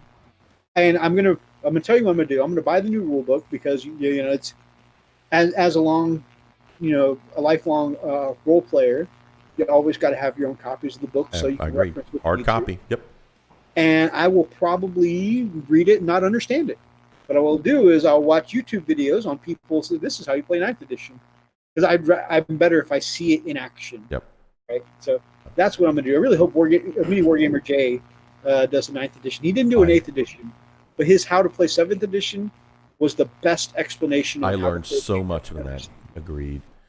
So, yeah, no, I totally agree. And again, and you know what? Flight of the Phoenix got me dead on exactly. It's called buffering. I'm kind of just watching, waiting to see how it all works out, and I'm not ready to say, yeah, I'm all in 100%. Yeah, this rocks. And I'm not saying, oh no, screw this noise, eBay. I'm not there. I'm sitting on the fence right now, and I'm watching everything unfolding. There's a lot that I like, and then there's some that I don't like. Okay, and so it'll be interesting to see what they come out with. Take care, Kaiju, my brother. Later, buddy. So I can already. Here's the thing. I'm already making plans. Depending on which outcome it comes out, because and that I put in a lot of my emotion and my passion on each decision, depending on which direction I go with. So I'm reserving judgment right now, and I'm holding back a lot. But like I said, I'm already got like the trembling hands. I'm like, we're going from a booklet, right? Remember when the core rules came out for 8th edition? It was a fold out, and everything was neat and very simple, to going back with a freaking thesaurus, or a dictionary size. Right. Nah, screw that noise. If they do that, I'm done. I'm so freaking done. I'm just saying. Don't throw all that crap at me, GW. I get it. Make some changes, but don't overwhelm me with too much freaking crap, because hey, aren't those freaks Imperial Fists on eBay? Don't do that. You ever get out of the game, you hit up your brother first. Let's work out a payment program. So I have too many memories of facing those fists for you to just chuck them on eBay. Right. But anyway, I'm excited. No, I am excited about 9th. Okay, I really am. But it's kind of that. What the hell's going to happen here? That's what's happening. So anyway, that's my closing thoughts, and I am excited. I do have some excitement, especially with the new stuff coming out, new models. Dude, so excited about that. So let's see what happens. I'm hoping for the best, preparing for the worst. Aside from the mini stroke I had in the middle of the stream, I'm actually really, like I said, cautiously enthusiastic about the changes coming in 9th. I'm really looking forward to it. Again, every new model I've seen so far looks amazing, and those bikes I really want to be the new, because you look at my White Scars now, it's a very bike-driven army, right? Unfortunately, my veteran bikers are Legends units only, and I think the way to move forward with those semi-retired models, which Freak and I, we happily use Legends models in our game. Freak often runs the Cycleron biker. I like I've only run them in like 2 games, but I like my veterans on bikes. I put a lot of hours in painting them, and then Freak got them as a wonderful gift from Malaga Wargames. Wargames. So we like some of those, and so we'll have some of those relics around. But I think as far as a bike-driven force, I think I have some unpainted scout bikes that I may not use. I think they may stay unbuilt, but I think I might keep my bike-centric force going in this Primaris direction. So that'll be cool. I think you covered all the points I wanted to make, and I think adding to your points was my closing thoughts. Sorry. No. I was just saying there's no need for me to go into a separate closing thoughts. You articulated it very well. So good there. Again, I think everyone who joined us, I appreciate everyone who put up with my Twitch moment there as I had that little stroke. I'm trying to keep it positive, guys. I try not to let the salt build up too much. And of course, one of the reasons why I'm trying not to get too salty is because we have no idea how this will play out. Right. Exactly. Some things look great or trashy on paper, but in practice, it could be different, right? Exactly. So we got to wait and see. Yeah. Agreed. And I think, like I said, again, And I think with that heavy cover thing earlier today, that's a good example. I don't learn very well by reading. I'm not like if it's a story, like a book, my reading comprehension is great for that. I can tell you lots of things that happen in an amazing Dresden book because it's in context. Yeah. It's context. We don't have the context now. So yes. But rules and stuff like that, I just reading it and applying it, I struggle with but seeing it in practice, and I think I can't wait for these videos on how to do it. I think seeing in a video how to play the game is going to be much better for me. Looks like we'll be doing a lot of video soaking. Absolutely. So we'll see how it goes, guys. I'm honestly and truly, as much as I bitch, I am cautiously enthusiastic. Agreed. I've upgraded Same. from cautiously, optimistic into cautiously enthusiastic. And I think I'm going to wear this on our next game. I'm going to call it my lucky tie. Just saying. Right on. I actually have enjoyed this. I think I'm going to do this more often. I'm going to do it again. This might become a stream norm. Right? I mean, it's great because I think they'll probably throw less quarters at Chippendales next time we wear our stuff. Hey, we might start getting a reputation as the channel in bow ties. Right? Hey. Might be one of those things that helps us stand out. All right, last quick catch up. New box set comes with the complete rule book, so right side, and of course the bikes. I'd pick that up. Understand that Freak. I am always on freak out on ever new additions, and I hate change. I think we all do, brother. You already had that, even though it wasn't on the channel. I don't understand the context there. All right. The uniqueness, I think he's. Oh, right on. All right, guys. So, big shout out. Thank you guys to everyone who hung out with us tonight. Still 15 people strong in the chat, which I really appreciate. Are awesome. Y'all stuck it out. Holy crap. Thank you. We say it all the time. This is one of the biggest highlights of our weekend. We love spending our Friday nights with you guys. So thank you all who spent your time with us. And anyone who's watching in the archive, we appreciate you guys too. Just on a recap on what Methos just said, guys. I'm serious. I mean, it for me. I'm still working. I'm still working at the hospital, as IT, and we just learned that the whole first floor is going to be set up. They're setting up now to take on new COVID patients. So that's got us a little nervous now, and it's going to be, it's got everybody kind of, got me a little more on edge, because I work on the first floor and me no likey. So yeah, so coming here, seeing you guys, chatting, just hanging out with the family right here. This is what it's all about, man. And I have you guys to thank for bringing my blood pressure down from the week. So thank you. Hanging out with our chat family. I love it. Thank you guys. Not only those of you that are hanging out with us tonight, of course, we mention all the time, those of you who hang out with us on Patreon too. You guys help us do what we do, and we greatly appreciate that.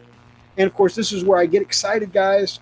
I want thanking our patrons. So, if you're listening to us on earphones or speakers or whatever, it's maybe a good time to tone me down a little bit. I do get a little excited, but I'm going to go ahead and thank our amazing patrons, starting with Bloodclaw, Heinrich Bartha, Bloodclaw, Running Bear. Is he chased? Bloodclaw, Brother Richard at the Nerd Life. He is a nerd. Bloodclaw, Big Mac Dansko. He's big, and he's got a Mac. Bloodclaw, Brian the Mini War Mutt. Is he a mutt? Bloodclaw, Big D at the Gamecraft Dragon. Because he's got a big D. Bloodclaw, Chief Live Gaming. He is the chief. You too, Commodore. Bloodclaw, Inquisitor Zane. Crazy, insane Zane. Bloodclaw, Zack the Crimson Painter. He paints in red. Ray Hunter, Brother Roxas. IT Master. Our brand new Grey Hunter, Kaiju Shorts. He's got shorts. Wolfguard Kalo. Dropping trowel, baby. Wolfguard Commodore. Not the 80s computer. The mysterious and possibly present right this moment, Wolflord Anonymous. He may be behind you. The ultimate Wolflord Meeks. Meeks, clap them cheeks. And of course, our very own Smash Captain, commander of the Banhammer, the ultimate Wolflord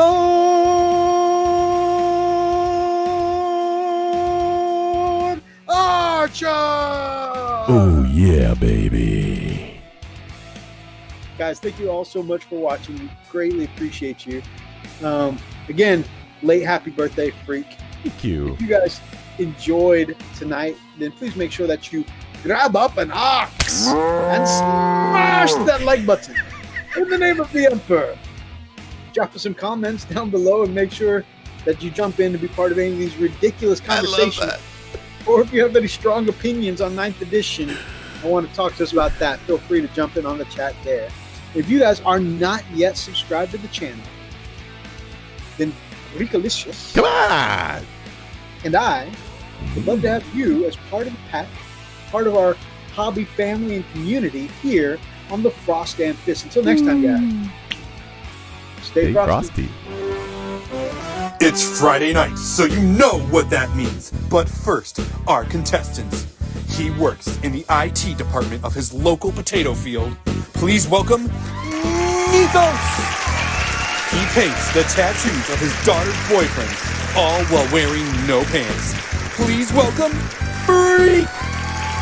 So please, get those hands on your buzzers, because it's time to play Frost and Fist!